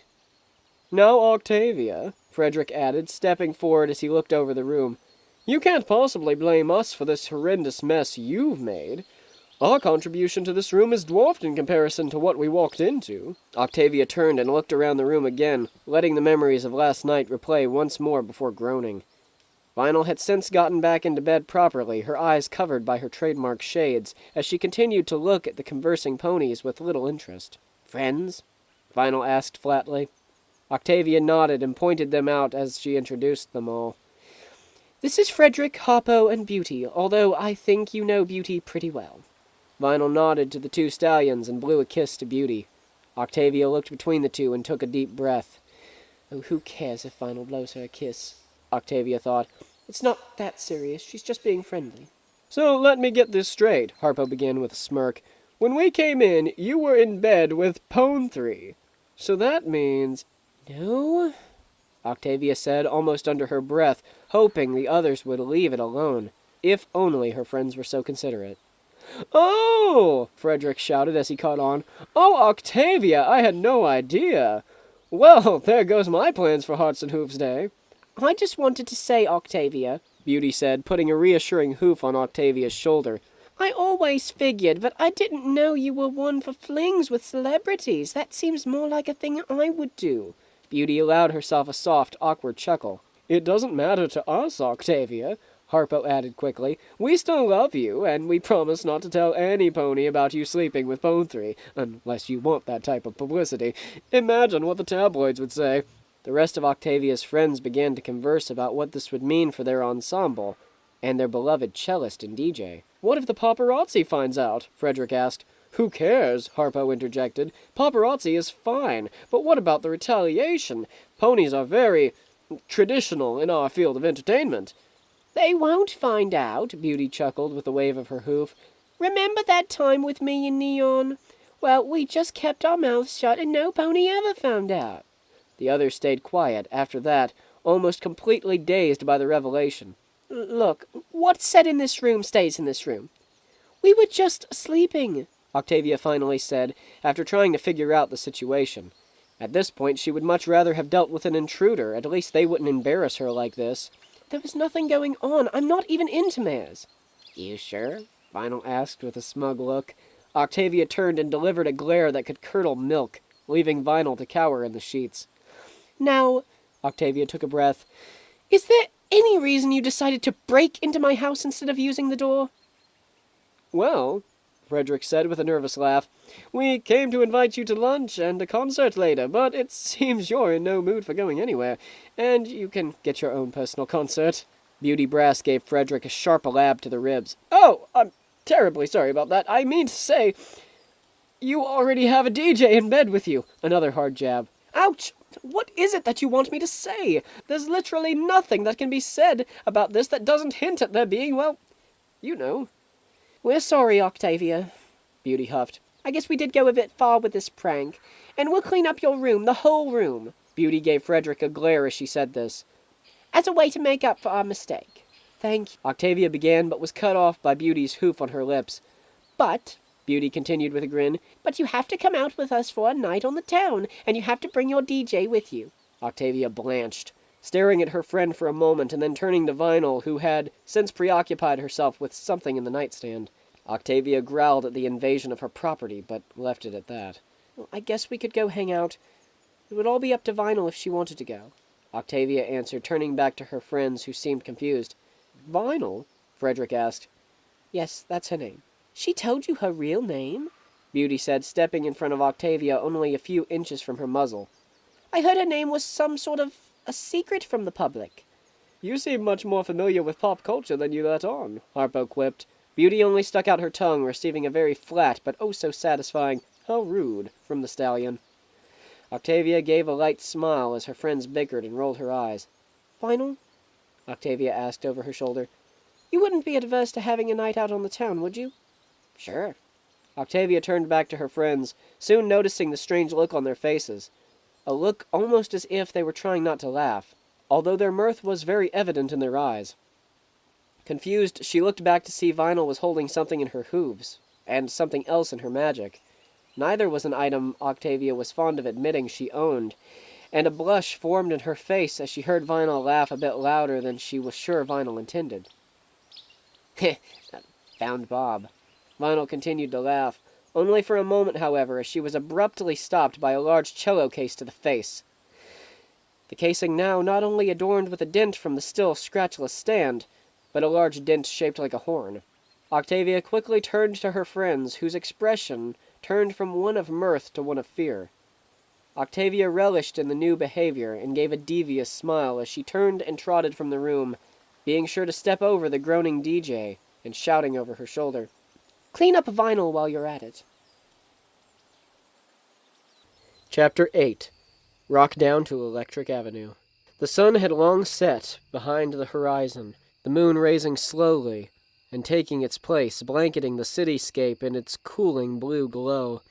The ponies of the small town of Ponyville, the younger ponies, yet old enough to enjoy the ever-flowing endorphins of youth and alcohol, gathered together. The ever-well-known Electric Avenue, its narrow streets crowded with dancing and drunken ponies smiling and shouting in joy as they shuffled through the roads. The flashes of cameras and the sounds of mugs clashing as they met in overly giddy cheers, the sound of music echoing from large buildings surrounding the streets, all of them playing a different track at a different time, the bass of each sound trembling below the earth, shaking and blending with thunderous hooves of drunken clubgoers. Octavia took in each little sensation as she traveled the little streets with her group, all of them seemingly blind to the wonder that took place around them. The tiny details that only she seemed to get. Well, her and Vinyl. As she watched Vinyl's head swivel, taking in the scene with a grin. The smell of sweat and sticky booze clinging to the young ponies as they stumbled past, their faces all displaying a smile from the fun that had passed and hours of fun to come, their bodies still swaying with confused rhythm as the music racked them from every angle, but no distinct beat to direct their joyful ambitions. It was something Octavia was almost new to. The key word was almost. Octavia smiled as she watched all of the ponies, and the long road that seemed to lead to a large circle, the center of the little clubbing district known as Electric Avenue, a small gym in the backwater town of Ponyville. It seemed to be a deity send for the town, as there was nothing much else for the young ponies to enjoy. But as much as Octavia had always wanted to enjoy the rumored party town, she had always felt a little shy. The large groups of ponies and the dark streets, lit only by the glow of neon and sparse streetlights spread across the long sidewalks, those of which you would seldom see as the crowds moved about them in masses unbroken. Octavia, although she was always one to party, and always looked forward to a club with flashing black lights, the streets bathed in the red of the neons, she never liked going without friends, and she had never, before this, imagined her friends to be the party type. Well, this kind of party. "You okay, Octavia?"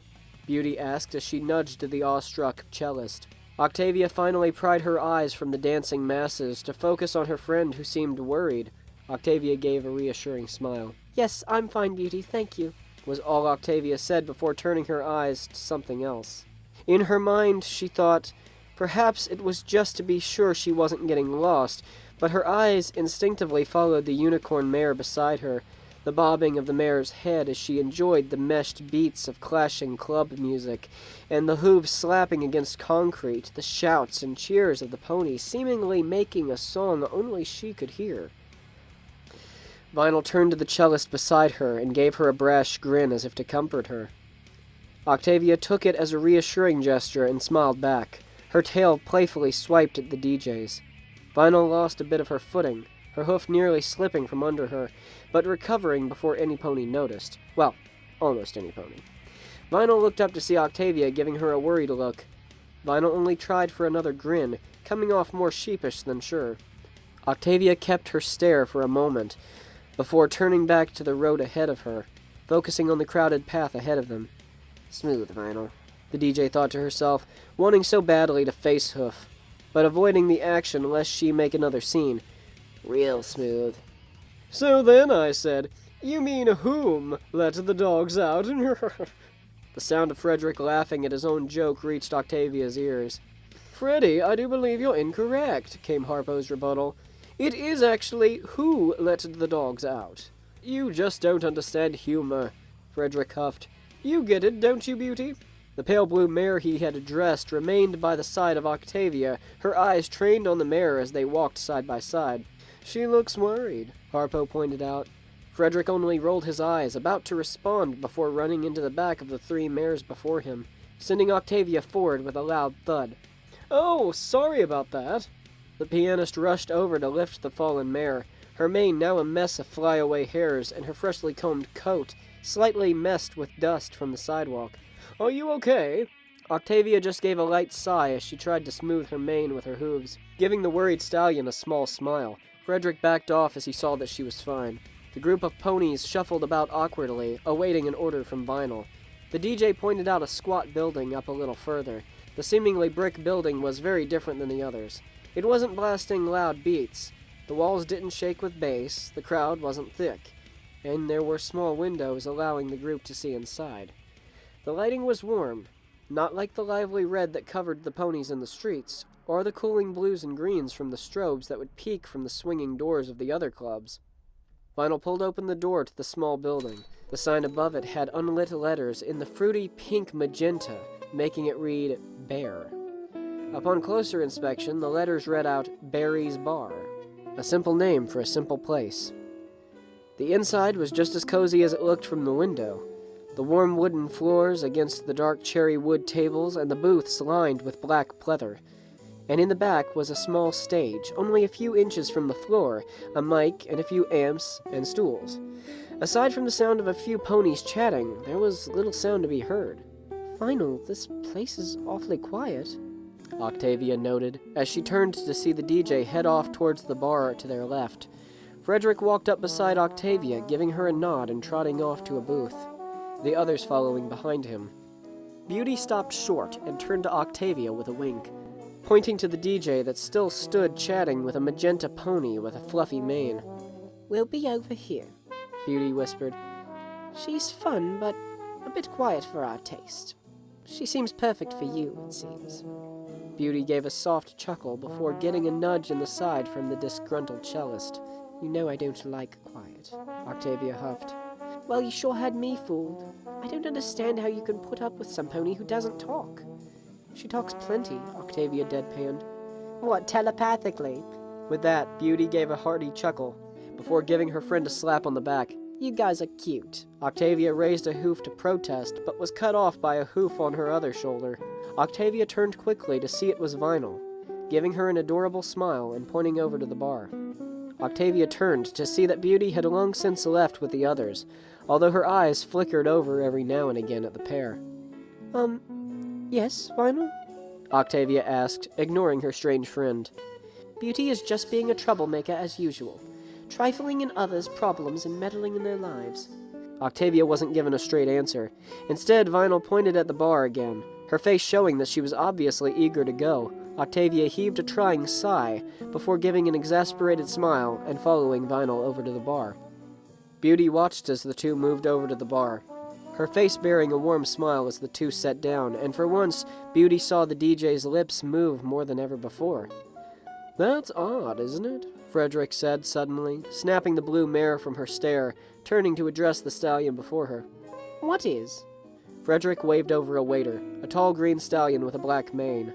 As the waiter made his way over, Frideric gave Beauty a devious smile.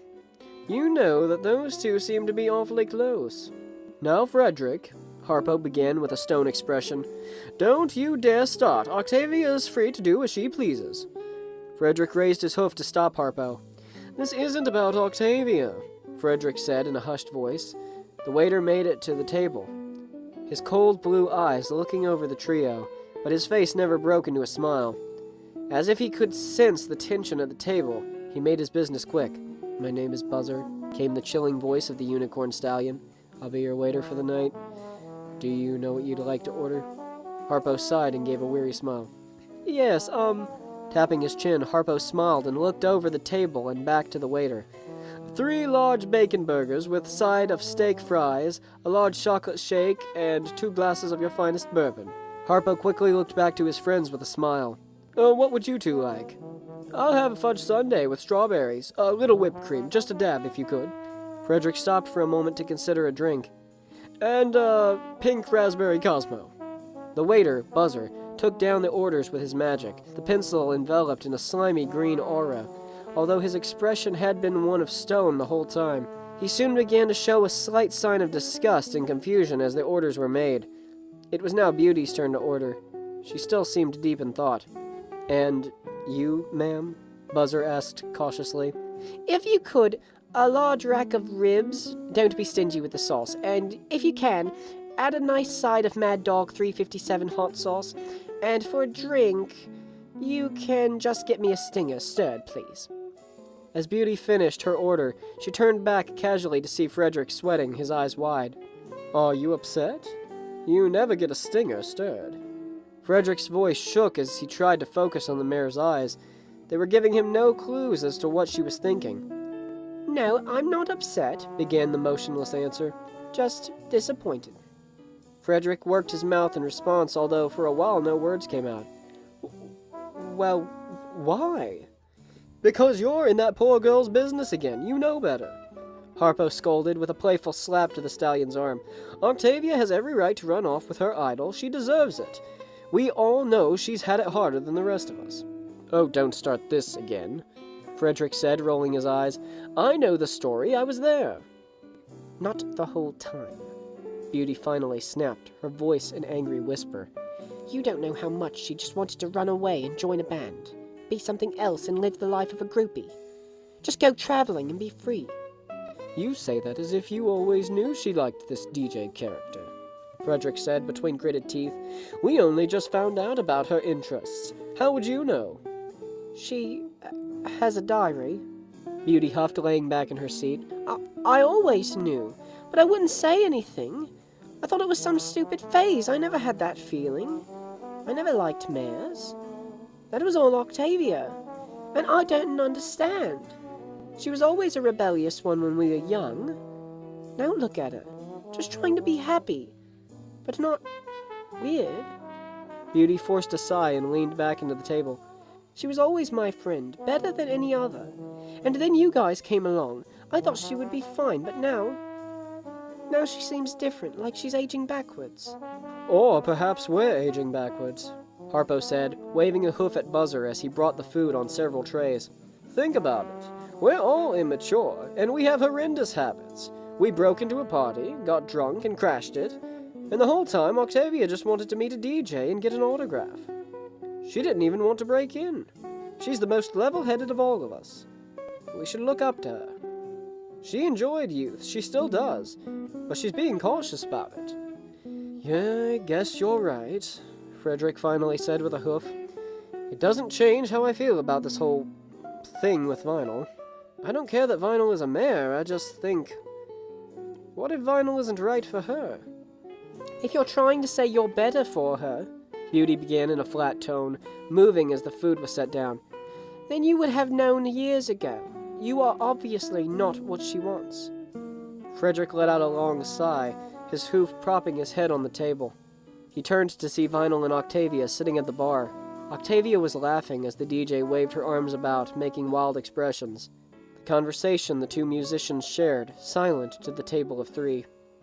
Frideric would try every now and again to see if he could make out any words from the two mares. Although it seemed, despite Octavia's giggles, there were no other words being shared. It was something Frideric couldn't understand. I guess. As long as you're happy, Octavia. Chapter 9. Thunder Rolls. The night was colder and quieter the farther away from the avenue the group went. The cold air brushing through their sweat-soaked manes and coats, their hooves aching from dancing, stomachs aching from food and booze, and heads swimming in euphoria. It had been a great night, and one that the five friends would remember fondly, if they could remember anything at all after the drinks, that is. There was little sound aside from the loud cheers and laughing from the friends, the sound of their hooves stumbling about unevenly, and the doors locking and windows shutting as sleeping ponies heard the rowdy young ponies going past. It had to have been around 1 a.m, but they didn't care. It wasn't their problem, and they weren't going to bed any time soon. So then I said, Beauty huffed out laughter as she tried to speak. Why don't you take that tuba? And he took it. Another bout of laughter before she was cut off by a hoof on her shoulders. Oh, it must have been a right mess. Harpo chuckled alongside her, putting his hoof down to keep himself steady as another, stronger force of laughter shook his body. Although the group was mostly shouting and laughing, 2 ponies remained relatively quiet. The 2, Frideric and Vinyl, stayed toward the back of the group, watching the other 3 enjoy joking and laughing, and although Vinyl was smiling and bobbing her head, she seemed to have her ears perked, awaiting a sound to come from Frideric. Frideric clumsily stumbled over a crack in the sidewalk, nudging the aware DJ slightly. Vinyl simply countered his drunken stumbling with a slight push to keep him upright. The action was greeted with a slight snarl from the disgruntled stallion. Vinyl only shrugged and continued, her ears still listening out for him to say something. "So you think you're big shit, huh?" Frideric grumbled, his head hanging low as if the hangover was setting in. Vinyl only shrugged, her smile not dropping an inch. "Not better than any pony else." "Yeah, you do. You think you've got her. Yeah, I bet you do." Vinyl only looked down for a second, a small look of worry on her features as she saw this guy wasn't going to get any better. What is this dude going on about anyway? Vinyl thought as she slowed her pace a bit. "I've liked Octavia for years," Frideric only half murmured, just loud enough for Vinyl to hear. "I never had the guts to tell her. Every year it was me telling the others. Look, I bet I can get her this time. She'll love me now. And every time I chickened out." Vinyl stayed quiet as usual, although this time she had nothing to say. There was an estranged silence between the two. The sounds of the 3 other ponies seemed almost distant. Where were they headed? Vinyl sighed and looked at the stallion beside her, opening her mouth to speak. She was stopped by him uttering something else, likely unaware of Vinyl preparing to speak. "She always seemed so worried and angry." Frideric tried to speak up a little. She was always so spirited, but she always recoiled as if she was trying not to hurt herself while she was having fun. We were always so sheltered as foals, and even as teens. We didn't get true freedom until we were adults. Octavia, she seemed the same all the time, like she never truly tried to have any fun, as if her parents' constant sheltering kept her from venturing out of her comfort zone. But... Vinyl's quiet sound only just made it to the agitated stallion's ears. Frideric didn't think much of the sound. It still wasn't a word. How odd of any pony to not truly speak for so long. Frideric shook his head. Just the ramblings of a broken-hearted drunk." "Worry not." Frideric faked a smile. The pain in his head started to wane, but the festering anger, that had stayed, and it grew with every second he looked at the DJ. Was all Vinyl said as she turned forward to see that they had made it back towards Octavia's little townhouse, the home bathed in the gentle blue light of the moon. "So," Harpo tried to say, his giggles dying down a bit, "is this where we split? Or are we enjoying an after-party at your place?" Octavia scratched her chin. The thought of going to bed was very enjoyable, but she felt the need to stay up a bit later, enjoy herself a bit more. When would be the next time she would have this much fun? "Well, considering my options," the gray mare said with a devious grin, "I say we enjoy a second party." The small group cheered and yelped in joy, laughing as they heard the disgruntled neighboring ponies slamming their windows shut and swearing. The group huddled into the house, the quiet building echoing the sounds of their hooves, their mouths shushing as they stumbled in, the keys to the apartment falling on the ground, and the sound of the straps from bow ties being pulled off and thrown away. And in one case, a pony falling over and knocking his purple head into a wall. "There!" Beauty shouted as Frideric smiled a devious grin.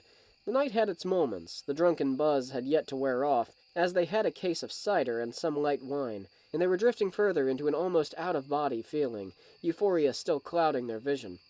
At some point, Harpo convinced the group that one of the candy bowls on the table, the one with the butterscotch candies, they were his favorite, told him that they should play Truth or Dare. The others agreed and set up rules in the seats. There was really only one rule. You can't go back on a dare, and if you did, you had to chug a glass of vinegar. "Well," Frideric scratched his chin, "I dare you to kiss Miss Vinyl." Frideric pointed a drunken hoof at the DJ, who took her place beside the great cellist. Octavia's expression changed from that of relaxation to mild surprise. Octavia wasn't sure if she was upset with this or if she was curious and interested. Octavia pushed the thought from her mind, although it seemed to creep back in every now and then. And what was worse, Octavia began to wonder what it would be like if the positions were switched. "Just kiss her." Beauty regretted the words as soon as she said them. She knew this was going to end horribly. Or, hopefully, it would end wonderfully with every pony happy the next morning laying in Octavia's bed. But chances were slim that that would be the case. She quickly shoved her naughty thoughts back into the depths of her mind. "Now you mention it," the brown stallion said, leaning forward. "French kiss with lots of tongue." Beauty only grimaced as she saw the seemingly hungry look in the stallion's eyes. Beauty chalked it up to him getting back at her for earlier in the bar. "Fine," Beauty shot with a grin as she trotted over to the DJ. "But no pictures, and no trying to join." Harpo chuckled as he heard Beauty say this, despite the blush on his muzzle suggesting it had occurred to him. Vinyl sat up straight as the mare came over to her, unfazed and unimpressed as the mare clambered onto the couch beside her. Octavia watched closely, much to the amusement of Frideric.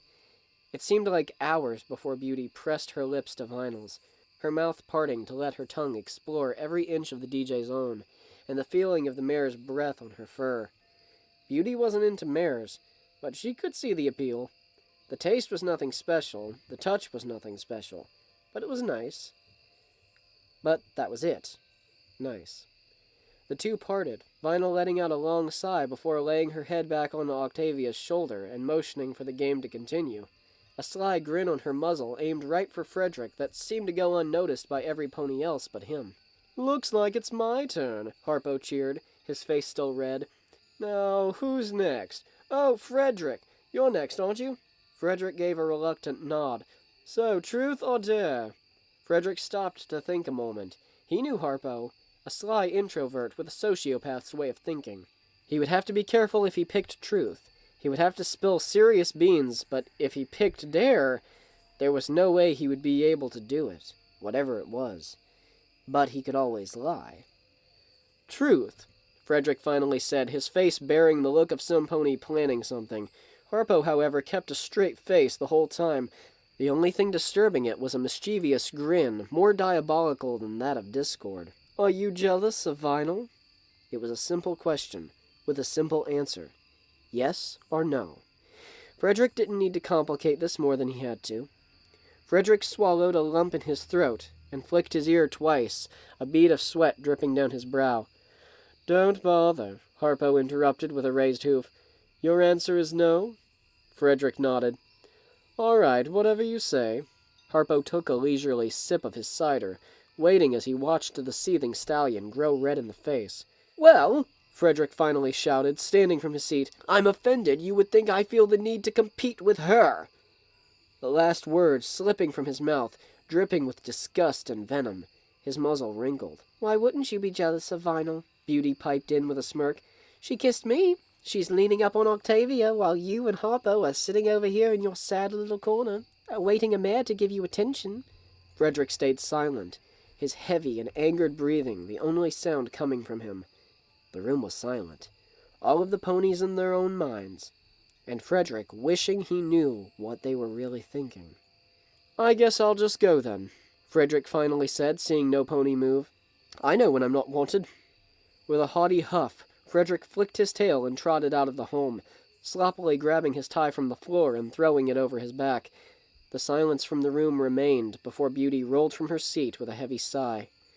"So I guess I'll go and see that Frideric doesn't go crazy while he's walking home."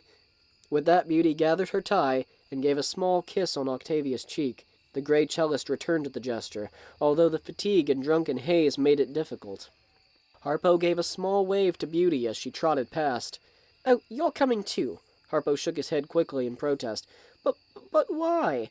Can't I stay here? There's still so much alcohol left." His complaints fell short as the blue mare bit down on his tail and pulled him from his seat. Harpo gave a pathetic whine as he tried, and failed, to claw his way back into his seat, a mug of cider still in his hoof. You're just as responsible, if not more, for this problem, so you better come out and help me. Beauty shouted as she dragged the stallion from the room. Vinyl and Octavia watched quietly as they, too, left the house, the door closing behind them. Well, that was a thing, came the slightly confused voice of Octavia. Vinyl simply shrugged and got up from her seat, trotting over to the door, her horn glowing and levitating her signature glasses back to her face. Vinyl? Are you about to leave? Vinyl only stopped and turned back to see Octavia giving her a pleading look. Do you want me to stay? Well, I don't know. Octavia tried to find her bow and fiddle with that, but her neck was bare, as her tie lay neglected and forgotten on the floor far from her. You don't have to lie. Vinyl turned around, walking over to the visibly distraught Octavia. There was a look in her eyes that Octavia couldn't really put her hoof on. She seemed to sway her hips, flip her mane, and bat her eyes. Was that normal? But, Vinyl... Octavia stammered as the alabaster unicorn climbed up onto the couch. Her usually giddy expression changed into that of burning desire. But desire for what? Octavia had only a second to react before feeling the surge of adrenaline, a strong feeling she hadn't experienced since she was young. Something similar to the first concert she had ever been to. The feeling of the bass from the speakers in that club when they played. The bass dropping after a long time waiting for it. The tension, the waiting, the anticipation before the long-awaited release.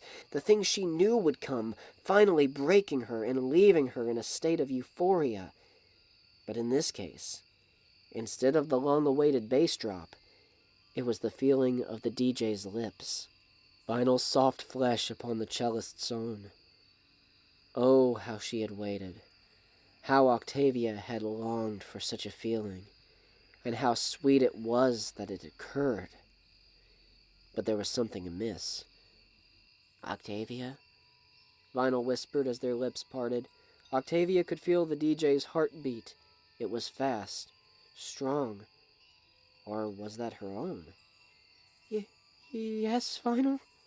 Octavia asked, her eyes drifting open as if in a dream. Vinyl hadn't moved far from the cellist, their muzzles still only mere centimeters away from each other. Octavia, you might want to wake up. What? Chapter 10. Last Friday Night. With a slight stir, Octavia sighed and hugged close the warm mass that lay snugly on her belly, her back cradled by the large plush cushion. It was foreign. She never had any stuffed animals in her home. Well, none that she ever had in her bed. Then again, this wasn't her bed. With a small groan, the gray mare turned her head and slowly cracked open her heavy eyelids to observe the surroundings. Well, it was dark, and that was to be expected, but there was something else. There was a smell. The smell that permeated her home was that of sweat and booze. As her eyes adjusted to the lack of light, she could make out two figures well. There was a purple and blue stallion snuggled up in the armchair diagonally across the table from her, a large crystal jar of candies in his hooves. Above the cellist, on the other couch, was a sky-blue mare, her brown mane tossed about wildly, snoring lightly under a blanket of newspapers. But on the love seat directly across from the mare, there was a woolen blanket that had been abandoned. Who had been there? Who all was here last night? Beauty, Harpo, and Frideric. Yes, he had been here. But where was Vinyl? Morning, beautiful, came a groggy whisper from the soft mass. Octavia looked down to see Vinyl looking back at her, glasses off, and her smile small but cocky. Oh, hush you. What happened last night? Octavia trailed off as she looked over the room and quickly back at Vinyl. Did I do something I'm going to regret? Aside from pass out in the middle of a heated game of truth or dare, nah. Well, you did almost get into a fight with Frideric over something. A kiss, I think. Vinyl chuckled. That was pretty funny. Don't laugh, Octavia whined, a petty blush on her muzzle. How could Vinyl just make fun of her like this? Let me think. Vinyl tapped her horn, shuddering from the feeling. It was always a weird feeling, touching a horn after sleeping, like being exposed to noise after hours of silence. I'm not going to ask what you're doing, or why you've decided to do it while laying on me. Octavia's tone was slightly dangerous, but more cautiously annoyed than angry. It's nothing weird, Vinyl said quickly before adding more slowly. But you wanted to know what happened, right? Octavia gave a simple nod to Vinyl's question. Well, we should go grab something to eat and a drink first. I'm a bit... Vinyl stopped to let out a strong belch. Yep. Well, I guess. Vinyl lifted from the soft warmth of Octavia's chest and belly, her body becoming cold after abandoning it. Vinyl snickered lightly as she saw Octavia's fur was slightly matted from the sweat and small writhing that had occurred during their slightly restless sleep, likely due to the growing heat of being so close for so long. The thought made Vinyl shudder a bit, a tingling in her legs, and a small blush that tickled her nose, but it could have been the cold of her belly being exposed, her own sweat chilling in the dry air, and missing the embrace. Keep telling yourself that, Vinyl, the disheveled unicorn mumbled to herself as she turned, following the cellist around the eerily silent house. All was silent aside from the sound of the ponies snoring, their heavy breathing not synchronized with anything in particular. Chances were they were in time to their corresponding dreams. Vinyl then wondered what other ponies dreamed about. What had Octavia dreamed about last night? Vinyl felt slightly giddy as she thought about Octavia dreaming of her. But that thought was, again, quickly shot down as soon as it came. There were more important things to worry about. Besides, that would be a bit narcissistic to think Octavia would dream of Vinyl. You look deep in thought, Octavia began groggily, her own voice causing her to wince from the sudden volume breaking the silence. Vinyl shook her head quickly, holding her hoof out to signal Octavia to lead. The gray mare just shrugged and led the way to the bedroom. The two mares quietly moved about the home, avoiding loud floorboards and walls, their hooves dancing seamlessly about the halls, until they finally reached the bedroom. Octavia gathered a few things, being mindful of the hole left in the floor by Vinyl's horn. Vinyl, however, stopped to look at the hole and winced, a low groan escaping her despite her best efforts to hide it. What is it? Octavia asked quietly, not turning from the dresser as she fished out a nice clean pink bow tie. I'm just trying to remember how much that must have hurt.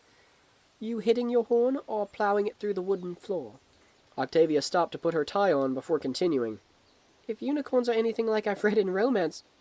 A small blush overcame her muzzle as she thought about a cover for her obvious fluke. Textbooks? Then it must have hurt a lot, especially considering you passed out after the fall. Vinyl wasn't sure if Octavia knew that she had heard what she intended to say or not, but it would most likely be for the best if Vinyl just acted like it had never happened. Well, we should get going. It's noon? Is it? Well, let's go. Octavia grabbed hold of Vinyl's forehoof and rushed her out the front door, disregarding the sleeping ponies in the living room, who stirred angrily at the sudden noise. Beauty even threw a harsh swear their way before being cut off by the front door slamming. It was only a short walk until they would reach Sugar Cube Corner. Are you going to tell me now? Octavia asked again. It had been the 10th time since they left the little home that Octavia insisted on asking this repetitive question. Vinyl only shrugged, her eyes looking tired and dark from behind her purple shades. The town was about as dead as Vinyl felt, the streets mostly bare and the vendors staying quiet, almost as if they had all known the unicorn was hungover. The sun set high in the sky, not a single cloud blocking it, and it seemed odd that such a lovely day was so quiet. Not a single sound could be heard. As if they were in purgatory, but there were NPCs just standing around. It was surreal. Vinyl finally lifted her gaze a bit more, seeing the lively bakery in the distance, about a few yards away. Well, how about now? It's as good a time as any, right? Octavia tried with a sheepish smile. Vinyl only sighed, her brows sagging heavily over her eyes, pricked with beads of sweat, and her skin seemingly turning red. Octavia's exasperation for Vinyl's avoidance soon waned as she observed that in this heat, and with the light reflecting from the sweat, Vinyl's body seemed to sparkle under the sunlight. Octavia didn't bother to mention anything about it, it would be for the best to just not say anything. As the pair finally made their way into the front of Sugar Cube Corner, Vinyl did not hesitate to dodge the sunlight and dip into the cool building, and shaking the sweat sticking to her fur. Octavia followed, unfazed by the display, and trotted into the shop, going to the counter and giving a tired smile. The smell of freshly made ice cream and sugary sweets radiated from the kitchen. Octavia was sure it was due to the midday rush. They would have to restock every so often, especially any of the really good stuff. From behind the counter, a blur of purple sprung up, a wild smile on her face. The purple Pegasus was still here, her name tag reading Jessie, just as it did during their first encounter. However, there was a last initial on it. The name tag now read Jessie N, instead of the simple first name Octavia had learned at the previous visit. "What does the N stand for?" Octavia queried, receiving a small chuckle from the smiling mayor. Don't worry about it. Were you planning to order something? Jessie had procured a notepad and a pencil from under the counter, a place that Octavia decided was nothing but hammer space at this point, and stood by, ready for the order. How about a simple coffee and a muffin?" Octavia said slowly, her hoof to her chin. Vinyl finally made her way over to the counter, her eyes moving over the menu that hung above the Pegasus. Jessie didn't bother to ask, instead waiting for the unicorn to point something out. Vinyl soon proved the mayor right, by pointing to a root beer float and a cupcake called the Sugar Rush. The cupcake was pink and had large candies on it, anything from gummy worms to crumbled cookies, and beside it was a complimentary shot of something almost worse than a cupcake. The shot was called a salted battery. You want a salted battery with that? Jessie asked, scribbling away at the paper. Vinyl nodded and rubbed her hooves. "What exactly is a salted battery?" Octavia asked, sure she was going to get an answer that she wasn't ready to hear. It's a drink that's served in a metal shot glass. The rim is salted, and the drink contains pure sugar melted and mixed with corn syrup, another layer of sugar caramelized, and candy sprinkles with 3 concentrated shots of espresso. Celestia, help me. So, Vinyl, aside from the events of last night, I did want to ask you something. Octavia and Vinyl had found a seat outside, the sun still peeking out and laying the town in a layer of drastic heat and dry air. But the two mayors sitting at the table couldn't care less. Vinyl lifted her eyes to meet with the perfect purple eyes of the cellist, her gray fur glowing in the sunlight. Vinyl was nearly drooling as her eyes scanned over the beautiful mare, her long jet mane laying over her shoulders and brushing past in the light breeze. That's why I'm worried about last night, and about next week. Vinyl soon realized that she had missed all of what Octavia was saying. Was it something important? Should I ask? Would she be upset if I wasn't listening? Vinyl, my eyes are up here. Octavia's voice cut through Vinyl's focused gaze, that gaze that was heavily focused on her chest and trailing slowly down her hips. Vinyl looked back up to see Octavia was sporting a very annoyed look, quickly defied by a huge blush on her muzzle. Sorry, was all Vinyl had to say in her defense. Anyway, as I was saying, what's going to happen when you leave next week? I mean, well, I want to know what happened last night too, but what if something happened that's really important? Like, I admitted something that could make you leaving more difficult than it already will be? Vinyl didn't move. What was Octavia trying to say? What would be so important that it would make leaving any harder than it will be? Vinyl asked, neglecting the food items before her and staying focused on the cellist. Well, I mean, what if I said something like, "Shit, Octavia, look what you've gotten yourself into." Like,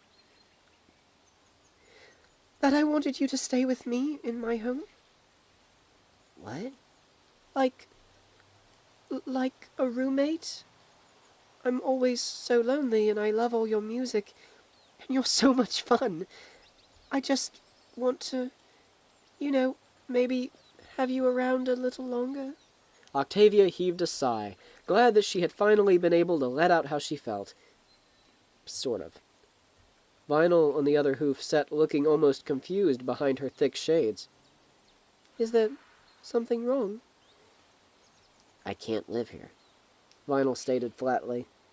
That's not possible with a career like mine. I have to move around, you know? All these tours and concerts, they're never in the same place at once, so I have to keep moving. But you can't just, stay with me? How am I going to live with you if I live my life out of a bus and a suitcase? I don't keep anything around with me that's bigger than me. I don't have a home, babe. I'm a rolling stone. Vinyl motioned her arm as if showing the vastness of the horizon. Octavia bit her lip, deep in thought. So you've never once in your travels met a pony you wanted to stay with? Never just thought about playing in just one spot, or leaving when you're needed? That would be hectic, and would waste all our funds. But no, I've never met a pony like that. They were never worth my money, my job, my passion. This is what I've been destined to do. I can't just up and leave it. That would be like trying to get a new cutie mark because you want to share a profession with some pony else. Octavia only sighed, defeated and knowing that nothing she could say would change the DJ's mind. I guess you're right. Would you just tell me what happened last night, then? Vinyl shifted in her seat, knowing Octavia must have been upset not being able to have her idol living with her, but Vinyl knew her fans well. They would have her around, love her music a little while, but when new music caught their interest, or Vinyl just wasn't what they hoped, they would just up and leave her alone. There was no point in going through it in her hometown, too. Guess that's the beauty in groupies. They follow you and you can leave them whenever. Never causing issues and always having fun. Vinyl, Octavia repeated before the DJ jolted from her thoughts. Oh, yeah, last night, Vinyl took a quick bite of her food, the first and likely last bite of food she would have for breakfast. Well, Frideric was dared to kiss me or something, and you, I guess you were tired or something, but you heard the dare and got upset and yelled at Beauty for coming up with such a horrible idea? That's not how I remember it, Octavia interrupted, her hoof falling heavy on the table. Well, of course you wouldn't remember it like that. You were drunk and half awake. Octavia gritted her teeth and sat back down, knowing that arguing wouldn't do much for her now. Anyway, you got upset and yelled at Beauty, and she teased you for a bit, but she was trying to lighten the mood. Although you stumbling about yelling at her was pretty funny.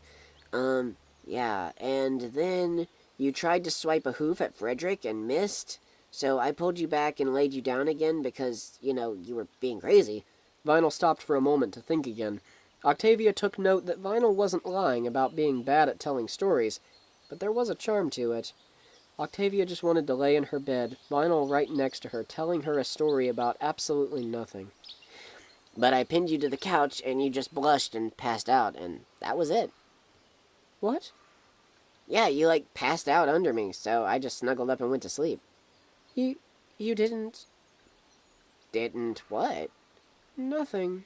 Octavia sat back in her seat, confused. Well, at least it was a dream. That way there wouldn't be anything awkward going on between them. But then again... No. Octavia's thoughts rushed from her temporary silence. She already said she didn't plan on staying here with me. There's no point in trying to force her. She would have been a good friend. Maybe. So, we going back to your house?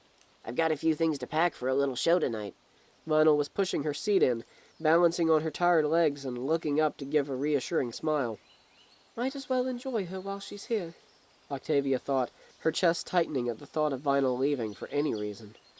Leaving her seat, the gray cellist trotted up to her friend. Vinyl caught on, and with a goofy grin accepted the offer, allowing Octavia to intertwine their tails. It was a small, normally friendly gesture, something that ponies did to show off a flourishing friendship. But this felt better than that. Almost perfect. Vinyl ignored it again, trying her best to keep her mind in the moment, and not in the future. But that was proving a bit hard. You doing anything tonight? Vinyl asked suddenly. Octavia didn't turn to face the mare to her side, but her ear twitched at the welcome voice. I don't know. I might, Octavia said slyly, a small grin on her muzzle. You, wanna come to this gig? Vinyl tried to cough it out, but she seemed more nervous than she wanted. It was such an easy question. Vinyl soon grew even more nervous at the silence between them.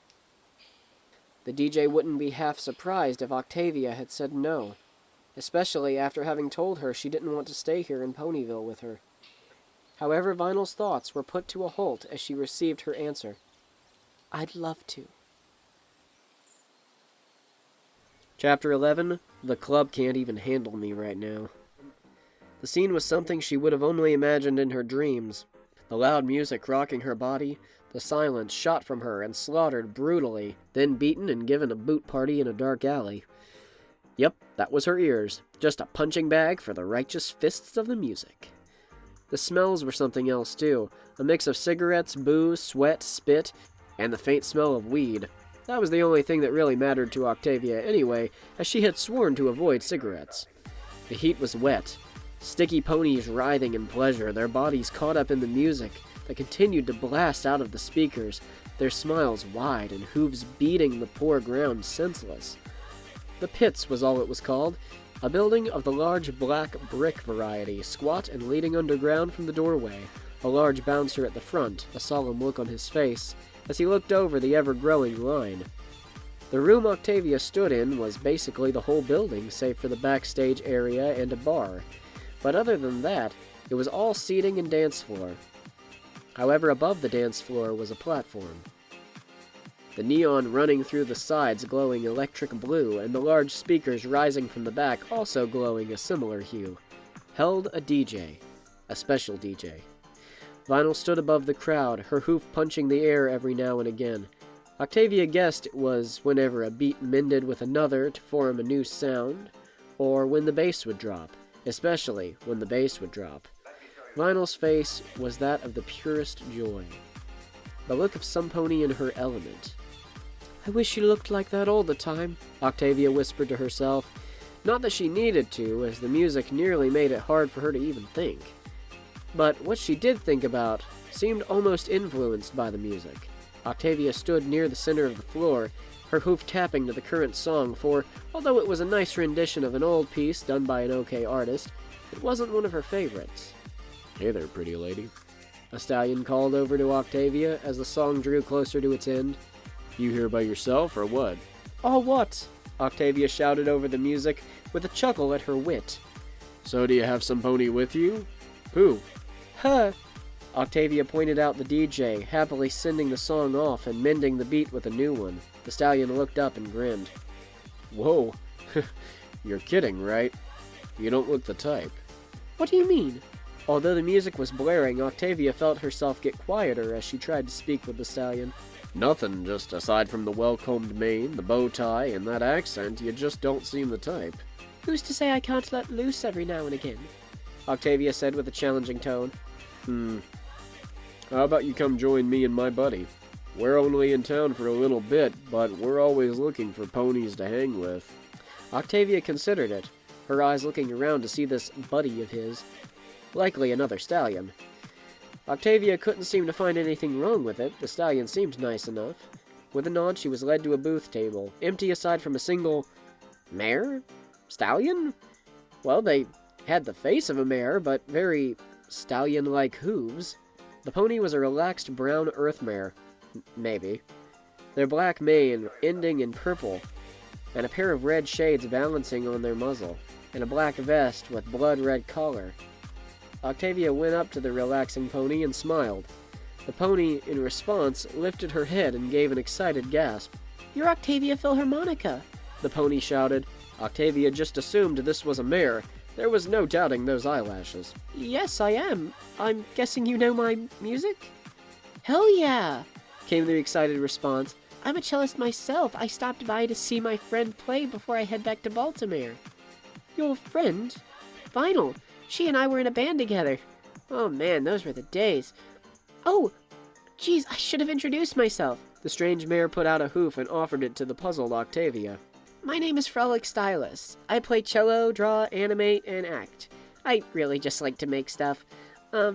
Anyway, what's a canterlot pony like yourself doing in a dive like this?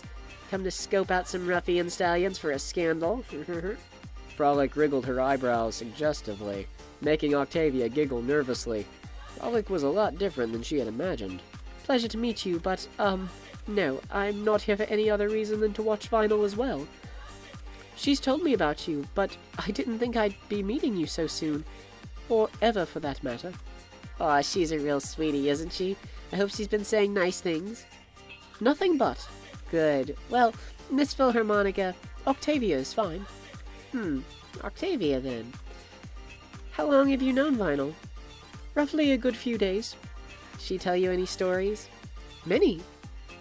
Is she any good? Good at what? Telling stories. Octavia stopped for a moment, wondering where this was headed, but continued anyway. Well, no, but I love when she tells them. I'd love to just hear her tell me about everything ever, all at once. I just like the way she speaks, it's different. Do you own a sapphire? The necklace?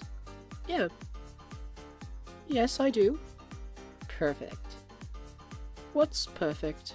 Before Octavia could get an answer, the mare jumped from her seat and wrapped an arm around the other earth pony, giving her a quick peck on the cheek. You are. Go on that dance floor and have fun. I have a feeling your song is on. Octavia was confused now. With a quick turn to see Vinyl switching discs, the beat kicked in and a new song played. A song she loved. However, the strong hoof of the earth mare beside her was gone. And in a second, Octavia was alone. The stallion that introduced the two was behind the bar washing cups, but looked up to give her a wink. Octavia turned to see Vinyl looking down at her with a smile, mixing the music just how she liked it. It was weird. Vinyl was playing a remix of her favorite song, but the remix was old, very old. Not likely something any normal DJ would play, as ponies tend to enjoy newer music. Octavia swayed and moved to the beat, soon letting it take her. The sweet feeling of the music guiding her body as she danced. There was nothing, as if she were the only pony on the floor, and nothing would obstruct her. Or at least, that's how it felt as her body avoided even the slightest chance of impact with another pony or object. It was euphoric, the event. Magnificent. So you got to meet her. When did she leave? Vinyl asked, sweat on her brow and a large drink in her magical grip.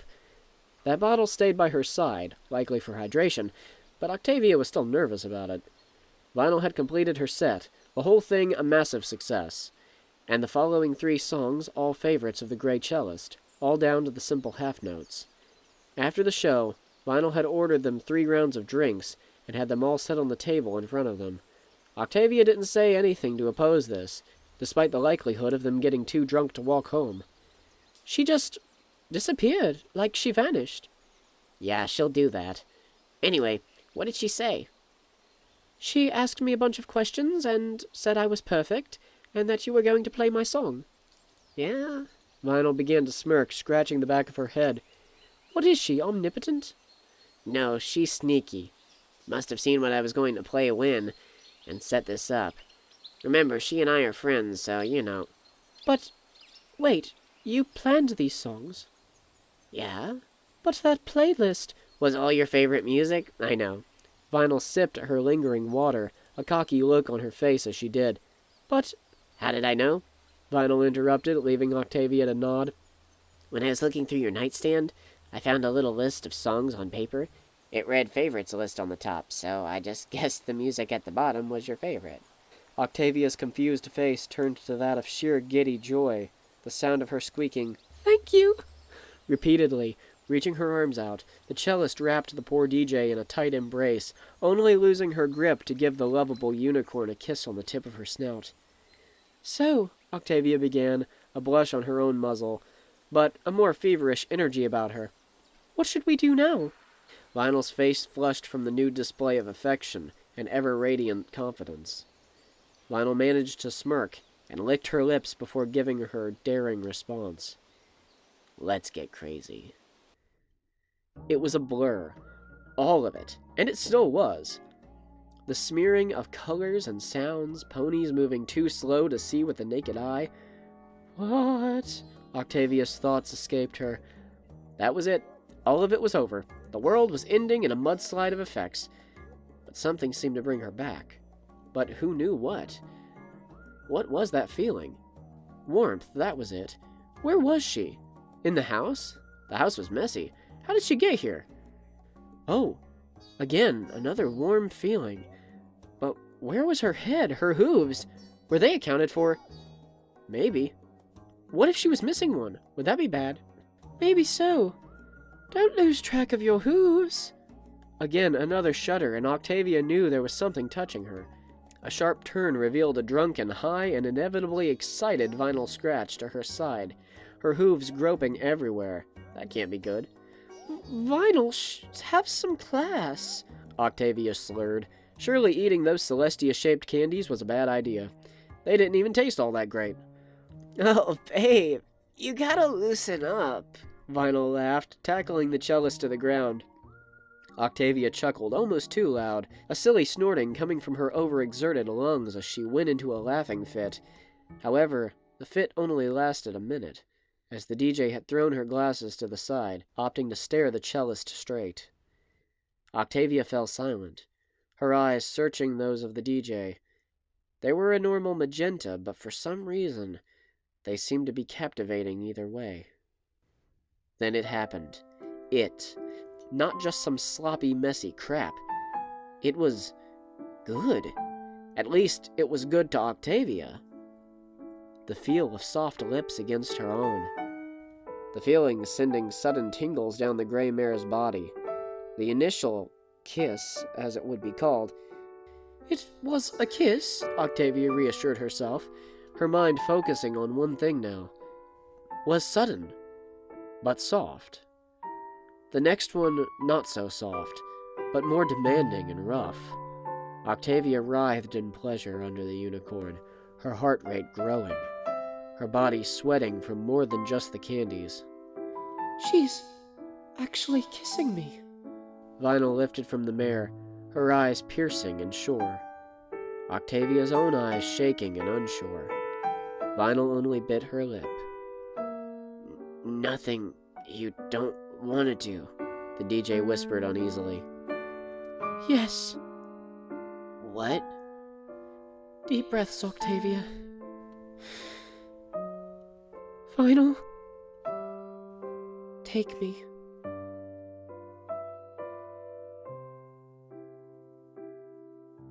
Chapter 12, My Chemical Romance. It was early morning, maybe. The room was quiet, save for the sounds of steady breathing and a clock ticking impatiently on the wall. The neighbors had been quiet. The whole place was silent. But it wasn't wrong, or even bothersome this morning. It wasn't cold either, not like it normally was. The sheets tussled about the room, the window open, and the circulating cool morning air, and the warmth of another pony. Wait, what? Octavia lifted from her spot on the bed, and the large depression in the mattress, likely from her sleeping like a log the night before, but she still felt exhausted this morning. Everything seemed in place. The room was still disheveled, her mane even more so, and her fur twisted and matted from sweat and restful sleep. Beside her, however, lay a unicorn mare, her arms stretching for the pony that once lay in them only moments before. Octavia sighed. There was no trying to deny what had occurred. She still remembered it faintly.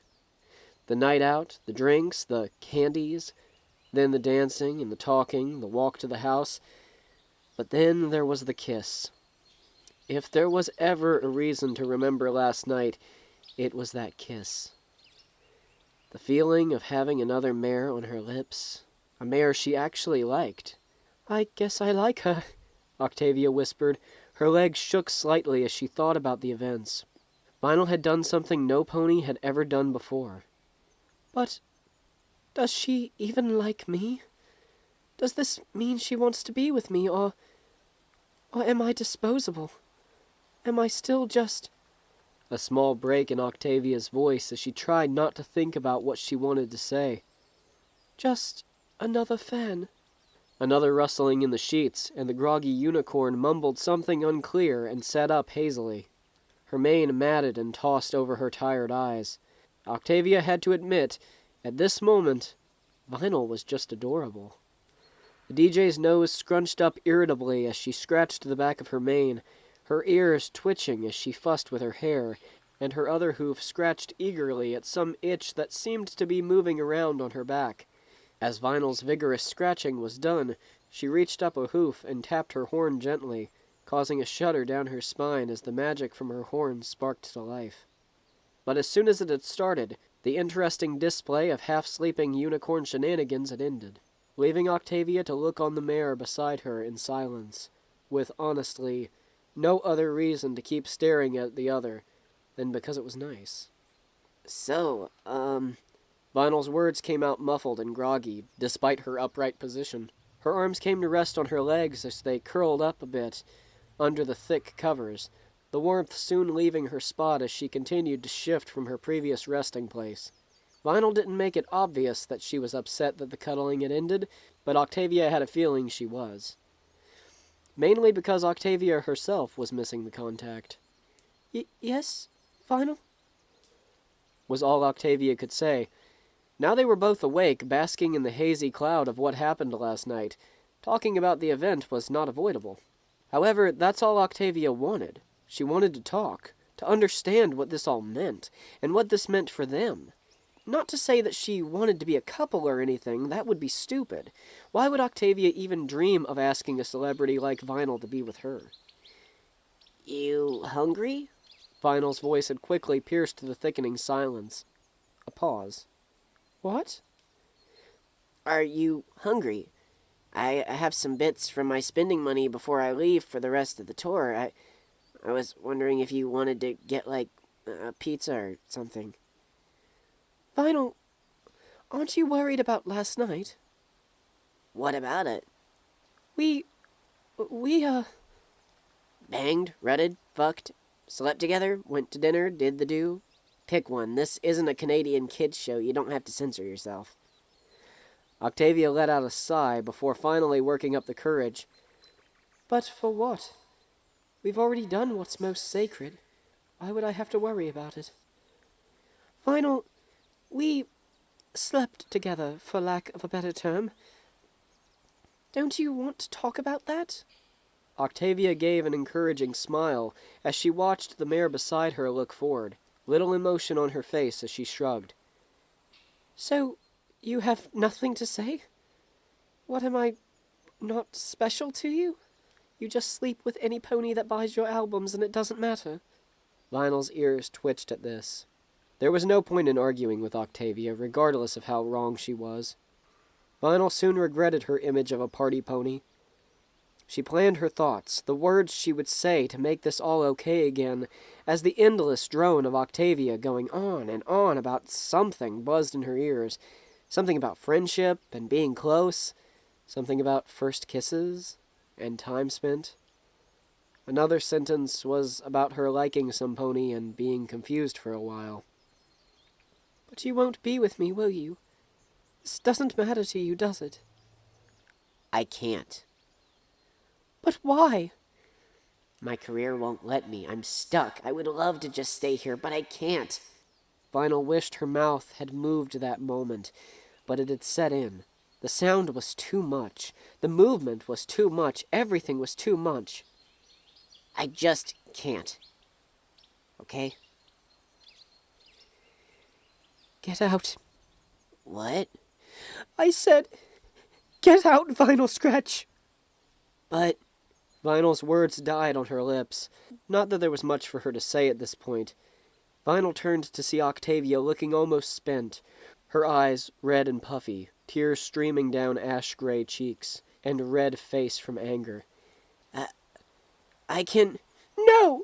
Octavia shouted, standing quickly in bed, making the unicorn scramble from the sheets to the floor in fear. There was no mercy from the angered earth mare, her ears back and a tooth-bearing snarl snaking across otherwise tame features. It was scary, to say the least. Vinyl only stood, her legs shaking and her eyes averted from the cellists. Get out! You don't even care! Vinyl flinched as Octavia threw a pillow at her, tears welling in her eyes. Were you even listening? Vinyl didn't answer. You were my first, you selfish ass! Vinyl only bit her lip, knowing now this was too much for her to even try and diffuse herself. There was no helping it. and Vinyl tucked tail and ran. An angry mare on her heels, launching pillows, cups, bow ties, feather quills, anything the gray mare could get her hooves on went flying. Vinyl beelined for the door. Her concern for her own health led her to disregard that of the door, slamming it to the wall before darting out. Octavia stopped at its threshold, her eyes watching as the DJ disappeared past the streets, other ponies looking on in awe and shock at the sight of the frightened celebrity. And to think, I was just... A long sigh fell from Octavia's exhausted lungs, followed by light pants and soon sobs, as she dragged her body, feeling as if it were a ton of lead bricks, into the house, up the mountains of stairs, and into the empty sea that was the lonely sheets of her bed. The silence that had once enveloped the room was now mixed with the sounds of gentle sobs, but the silence never left. It only grew worse. Trust me, this one's going to be a winner, I swear. Spitfire began with a huge smile on her face. Soren and Sapphire Shores all crowded at the bus's small bar table, with half grins and awkward pity laughs on the ready for the punchline of every joke Spitfire had to tell. So a scientist, a priest, a paleontologist, and a rabbi all walk into a bar. Bang! The door of the bus opened quickly, the force slamming the door into the wall. In the door's threshold stood Vinyl Scratch, her mane a mess, and her face red and covered with sweat, her breathing heavy as she shook the clinging beads of perspiration from her face, and a pair of shades, broken, clenched in her teeth. The other ponies stayed still, their eyes glued to the disheveled mare, and the two ponies shuffling out of the bus, leaving Vinyl and Spitfire. I think, I have some chores to do outside, Soren mumbled. Yeah, me too, lawn mowing and stuff, Sapphire added in, half-heatedly, knowing no pony was listening. Vinyl moved out of the way, leaving space for the other two to make a quick exit. Vinyl dragged her hoofs to the bar, grabbing a beer and sipping it slowly, her eyes seeming heavy on something past what her eyes had set on. You need to talk about something? Spitfire asked, her worried eyes searching those of the DJ. Vinyl's only movement was a slow, dreadful turn. Her face and expression, one that she hadn't seen on the unicorn in many years. Tears welling up, and a cocky grin trying to hide the obvious sadness. Vinyl took a shaky breath before letting out a sigh. I think I screwed up. Big time. Chapter 13. Don't Speak. So what's wrong? Frideric asked. 3 of the 4 ensemble had traversed their homes into Ponyville once more, their faces bearing a look of concern as Frideric had just broken the long and respectably established silence between them. Beauty and Harpo trotted ahead, their faces staying forward, focusing on anything but their thoughts. Harpo had feared the worst. Frideric remained clueless. But Beauty had a heavy load bearing on her shoulders, gifted with the damned blessing that was knowing the situation. Beauty only sighed and looked back at the stern-faced stallion. He looked as if he could care less, but Beauty knew him well. He was always thinking behind those solid eyes, that stone face of his hiding the immature, hot-headed, and easily jealous brain of a master composer. Well, she and Vinyl had a falling out this morning, so I guess she just wants to be with her friends. Beauty trailed a bit toward the end, hoping Frideric wouldn't question her or ask any more details. Well, what happened? Beauty sighed again. She knew hoping Frideric would leave it alone would be a long shot that would never be made. I guess Vinyl just made Octavia upset or something. That's really all I can tell you. Why? It's her story to tell. Why not tell me? Then I'll act like I've never heard about it when she tells me. Because she'll know that Beauty told you. Trust me, I know how you get, Harpo added quickly. His head turned and he gave Frideric an exasperated look. She hasn't been this upset since her father found out about her love of dubstep. Frideric bit his lip. He had heard the stories about her times as a teen, how her father had been upset with her choices in life, and how horribly she had been punished for even dabbling in the idea of dubstep. If it weren't for her father, Beauty had said, Octavia might have become an instrumentalist in a dubstep group. But dreams die, You get older, and you grow out of phases. Although this wasn't so much of a phase as it was a heartbreaking tale of a poor pony not allowed to follow her dreams. It must have been pretty bad. Are you sure you can't tell me? Yes, I'm sure. Besides, we're here. Just ask her when you get inside. Beauty growled. Harpo and a scowling Beauty began to grow more agitated as Frideric had pestered them. I hope I don't end up snapping about this with Frideric being such a child. Beauty's mind was snapped back into reality after the door to the home swung open. However, instead of Octavia being there with a little grin, the little grin she always made when she saw them, preparing herself for a day of mischievous fun, the cellist was disheveled. Her mane was a tasseled mess, and her coat almost worse. She had dark matted lines down her cheeks, despite the tears that made them having long since dried away. Her eyes were red and glassy, and under them were bags large enough to pack away the contents of the carousel boutique. Beauty gasped lightly, leaving silence to reign once more around the group. Hey, guys. Octavia's voice was scratchy and tired, the voice of a mare that had been sitting up crying and contemplating. Frideric pushed the others aside to reach Octavia, his hoof reaching out to lift her head. However, Octavia pulled back quickly to avoid the contact. Frideric, leave her alone. She's not well, Harpo whispered.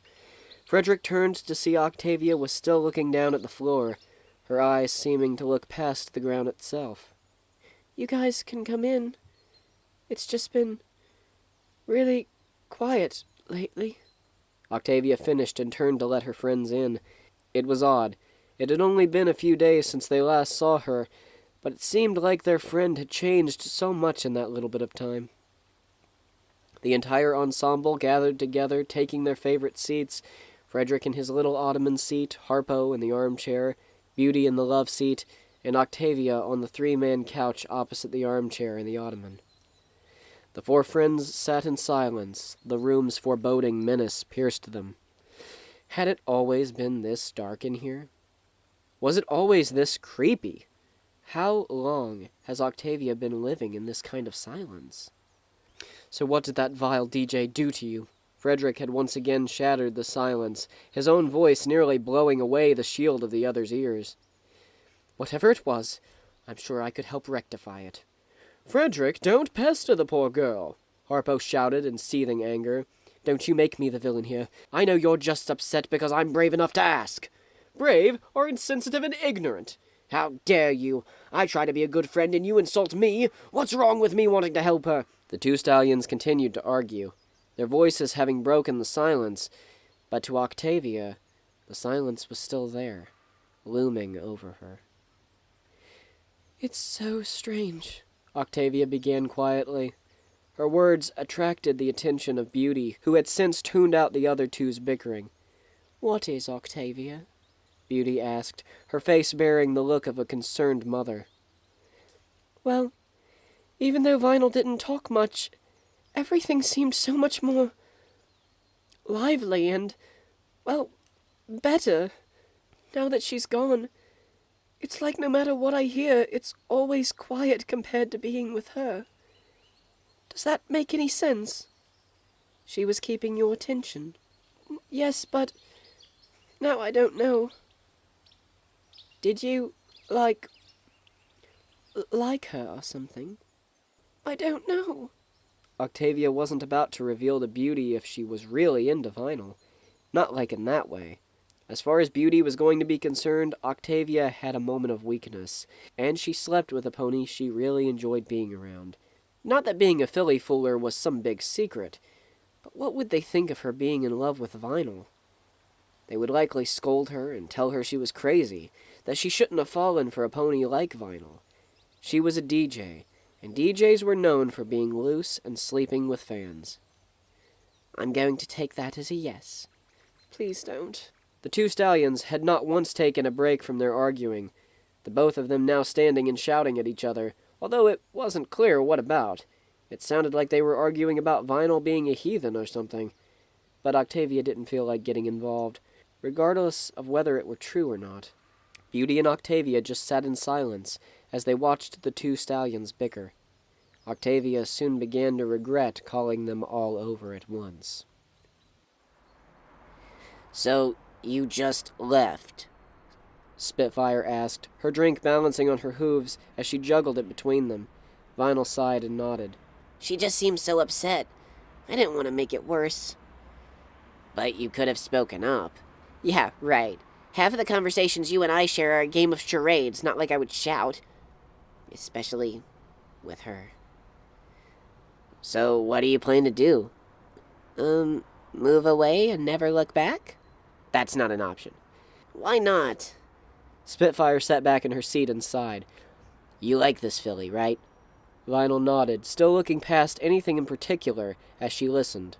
So you just want to get up and leave? Like, just up and go away, leaving her to wonder where you went? Maybe she liked you too, and you're just going to leave her and break her heart? That's what being a DJ's all about, right? Deadpanned Vinyl as she pushed her drink away from herself. Wrong. You're supposed to make ponies happy, get them dancing and making friends. I don't know. I just need to think. About what, Vinyl? About what I should do, you know? Like, I don't even know. What would help you think? Playing a set usually gets me thinking. Spitfire gave Vinyl a small grin. Taking a quick swig of her glass, Spitfire stood up and walked toward the door of the bus, leaving Vinyl confused. Spitfire only turned to give Vinyl a reassuring smile. Don't worry, Vinyl. I've got a plan, and I know just the stallion to help us make it work. Chapter 14. Nails for breakfast, tacks for snacks. Spitfire trotted briskly into town, her eyes scanning the area diligently until her eyes set on what it was she wanted to see. Her wings beat eagerly to speed up, reaching a tall, pale white stallion who sipped peacefully at a glass, his rump planted firmly on a bale of hay. Vinyl was impatient the whole walk. Spitfire had said nearly nothing as she urged the unicorn to follow close behind her. The day, although clear and bright, didn't manage to ease the DJ's pain. Instead, Vinyl stayed and stewed in her anger and guilt, frustrated by the Pegasus's weird actions. The place Spitfire had led them to was none other than the highest-class restaurant in Ponyville. The building, a cozy wooden one with mushrooms for tables and hay bales for seats, small vases with flowers for appetizers, and a single waiter trotting along with practiced skill as he balanced dirty dishes on his back and fresh entrees on a single hoof, the other three sending him along without a single wobble in his step. But these things were all missed by the somber DJ, her eyes focused on either the Pegasus leading her to the place, or her hooves carrying her half-heartedly along. So, Spitfire said with a small smile as Vinyl trotted up behind her. You ready to play a set that'll set you straight? Vinyl shrugged and gave a sigh. It would help her think, but this didn't seem like it would be easy to answer. Spitfire only shook her head and turned to the stallion sitting only a few paces away.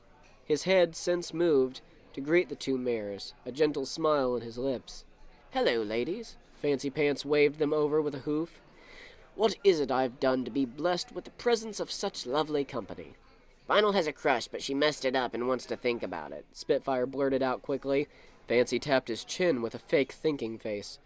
Now, this pony, was it one of the ponies that came in and made a scene at my last party? Fancy asked with a stern face. Vinyl shrugged and looked away. Spitfire rolled her eyes. I think so. She's like a gray earth pony, right, Vinyl? Spitfire turned to see Vinyl looking off into the distance. Spitfire turned back to the white stallion and gave a sheepish smile. Let's just get some plans down and see if we can't make something happen. Fancy chuckled and turned back to his drink before responding, his eyes fixed on the swirling liquid in his cup. Well then, Miss Spitfire, tell me what you have in mind. The next morning. Octavia stirred, her head heavy, her face numb. After she lifted herself from the hard surface she had nodded off on, she noticed something obscuring her vision and clinging to her face. A swipe and a shake of her head later, Octavia noticed a pile of papers at her forehooves. She had been writing music before she went to sleep, but there was very little on any of the paper.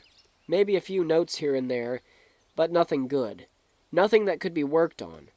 Octavia only sighed and placed her face into her hooves. The relaxation was short-lived as she heard a harsh knock on the door. Hesitantly, Octavia dragged her heavy and sad body over to the door and swung it open. It was no surprise to see her friends Frideric, Harpo, and Beauty all standing there, but Beauty was smiling with a huge pamphlet in her mouth. "What's going on?" Octavia asked tiredly, before waving her friends in. Beauty simply trotted in and went for the kitchen, rummaging through the drawers and pulling out a sharp knife. The others followed her into the kitchen and sat down on the floor with curious looks on their faces. Octavia trotted in after them, her face annoyed at the lack of an answer from her friends. Beauty simply looked over to the gray mare and winked. "Look at this." The blue mare shoved a paper freshly freed from its envelope binding into Octavia's reactionless face. Octavia took it and looked it over with disinterest. "Read it out loud, silly." With a forced and annoyed sigh, Octavia read the letter aloud, her eyes scanning the paper seamlessly. "To the rowdy bunch that crashed my last party." Octavia made a face at this. It was likely a court hearing. She could almost think about how much silence she would be graced with once she was sent to the moon for such a social taboo.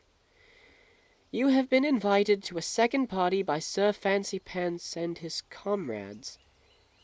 You are to attend when the moon reaches its highest point in the sky, or midnight if you prefer.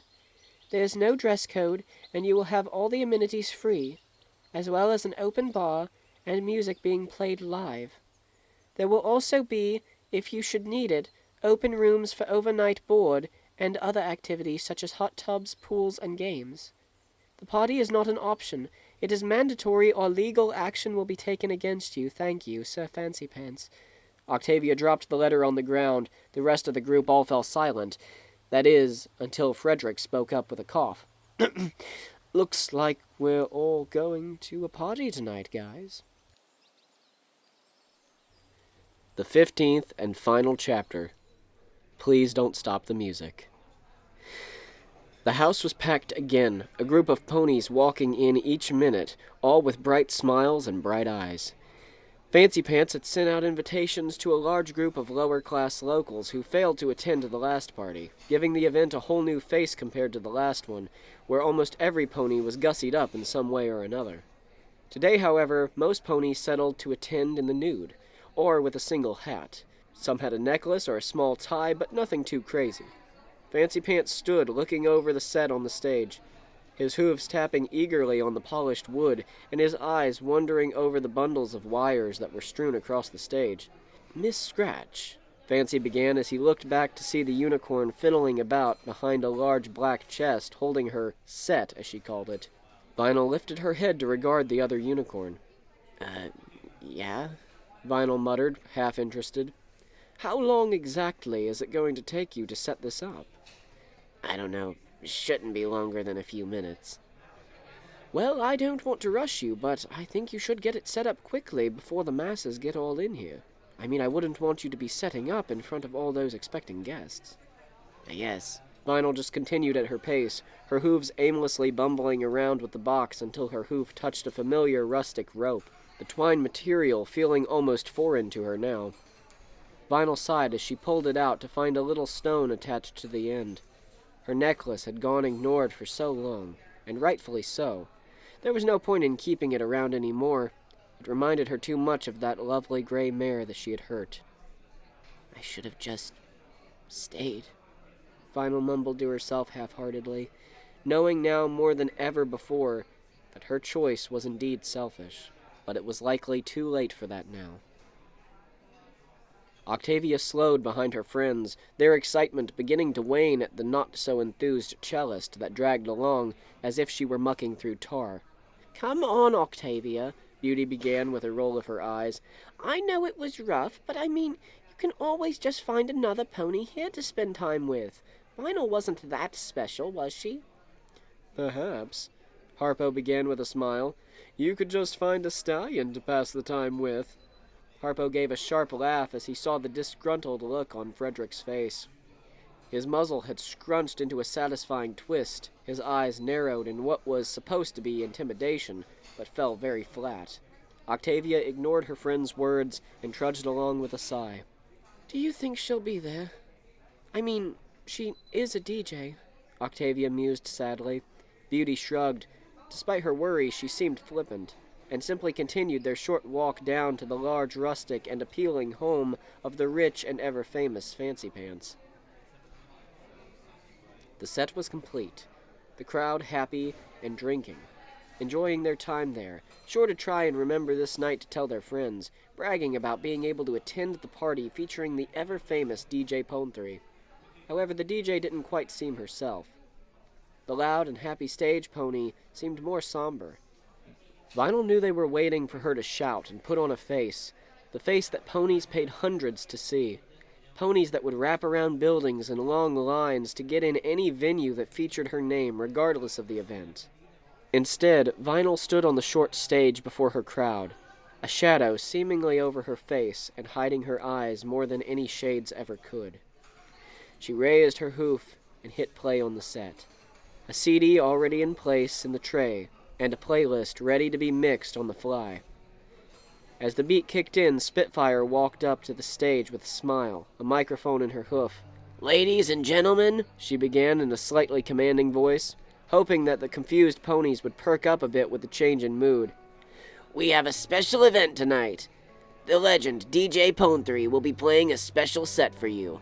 Instead of playing her pre-rehearsed chart toppers, she'll be playing a live freestyle remix." The crowd cheered in excitement. Not only had they been able to attend the party that most would kill to be within 5 feet of, they were privileged to watch a freestyle remix performance, something very few have seen the DJ do. Vinyl started the songs, the simple beat fading into a melody, and the bass melting in with the crowd, falling onto them like waves and rocking their bodies. Spitfire placed the microphone down with a grin and trotted off the stage to mingle with any pony that had managed not to be hypnotized by the rhythmic beats of the DJ's music. Beauty trotted in. Her hooves began to mindlessly move to the beat, her walking following the rhythm of the music being played. She swayed like the ponies in the crowd as the melody kicked in heavier than before, and a lighter synth came into fruition. Octavia had hardly noticed her friends growing increasingly more and more entranced by the music until a sudden rumble shook the home, the ground below her vibrating from the immense bass being sent through it. "Beauty, do you notice something?" Before Octavia could finish, she noticed her friends all swaying and moving to the beats, the synth moving their heads and the rhythm moving their hooves, as if the music had chained them down. With a fluttering blink, Octavia looked around the crowd and noticed they had all been doing the same thing, all of them moving and dancing in eerie synchronization, as if all feeling the same beat at once, wanting to move to it the same way at the same time. Looking around more, Octavia noticed the bartender, the host, Fancy Pants, and even the muscle-bound pony from the last party all swaying like zombies. "This party is hella dead.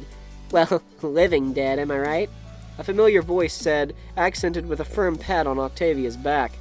Octavia turned to see the pony that had snapped her out of her curious stare was Frolic, the strange brown earth mare from the club, one of Vinyl's dear friends.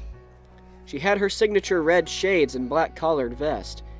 However, she held on her back a large familiar case, balancing ever so carefully, as if she had been doing so for years.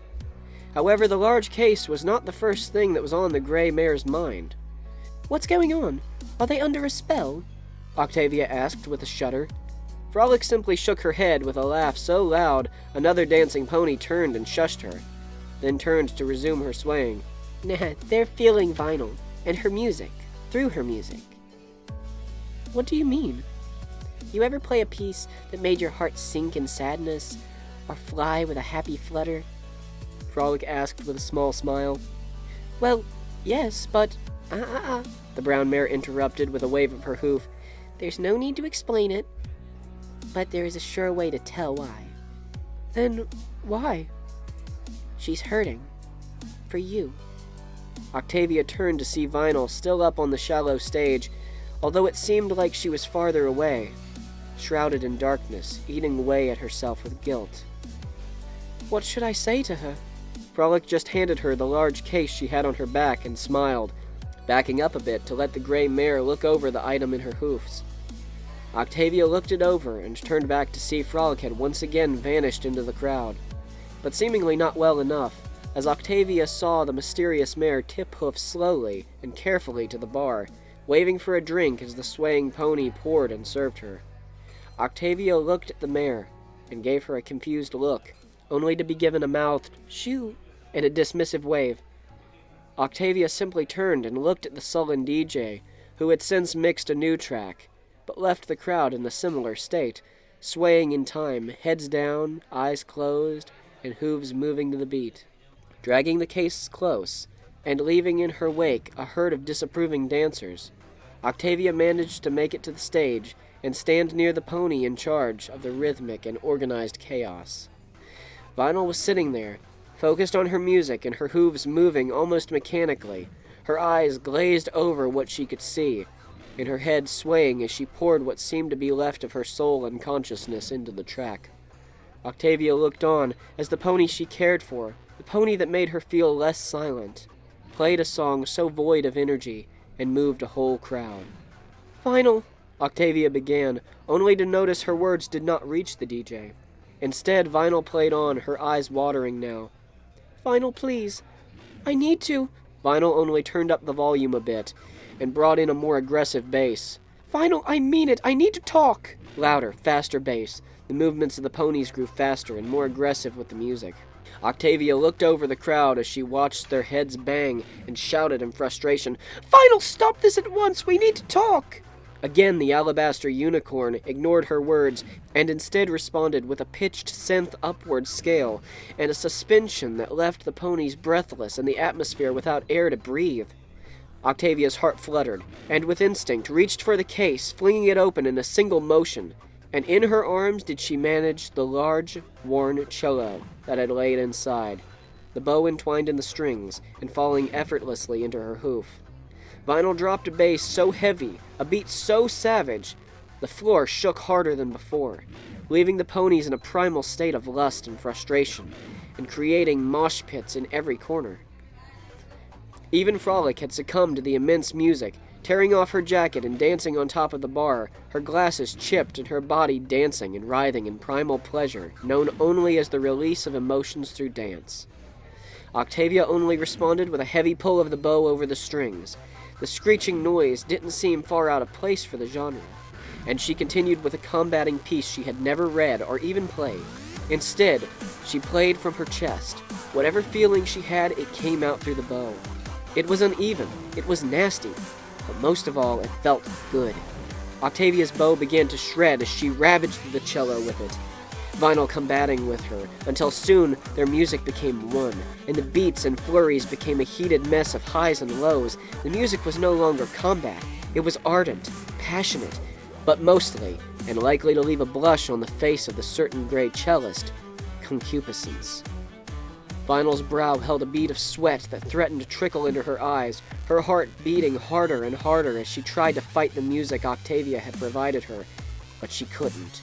In a last-ditch effort, Vinyl cranked up the bass higher, pushed the beat faster, and growled her frustrations as she led up to another, scaling synth that had lingered a tad too long, leaving the ponies a second to break free of their grasp, and see the two sweating, blushing musicians that had been playing, only to be violently thrust back into a frenzy again by the drop, their bodies taking control and their minds a blacked-out blur before the cello picked up and tamed the ravaged track.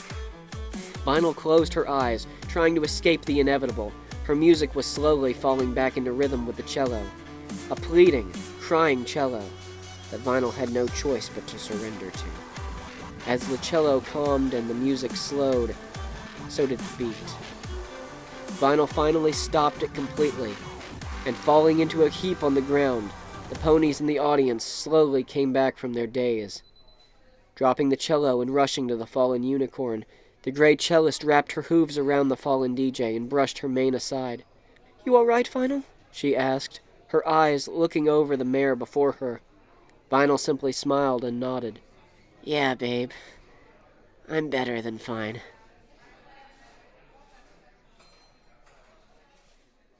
"What the actual hell do you think you were doing?" Fancy had a mess of a mane, his tux was ruined, and he was covered in sweat. Whether it was his own or another pony's was a curious question.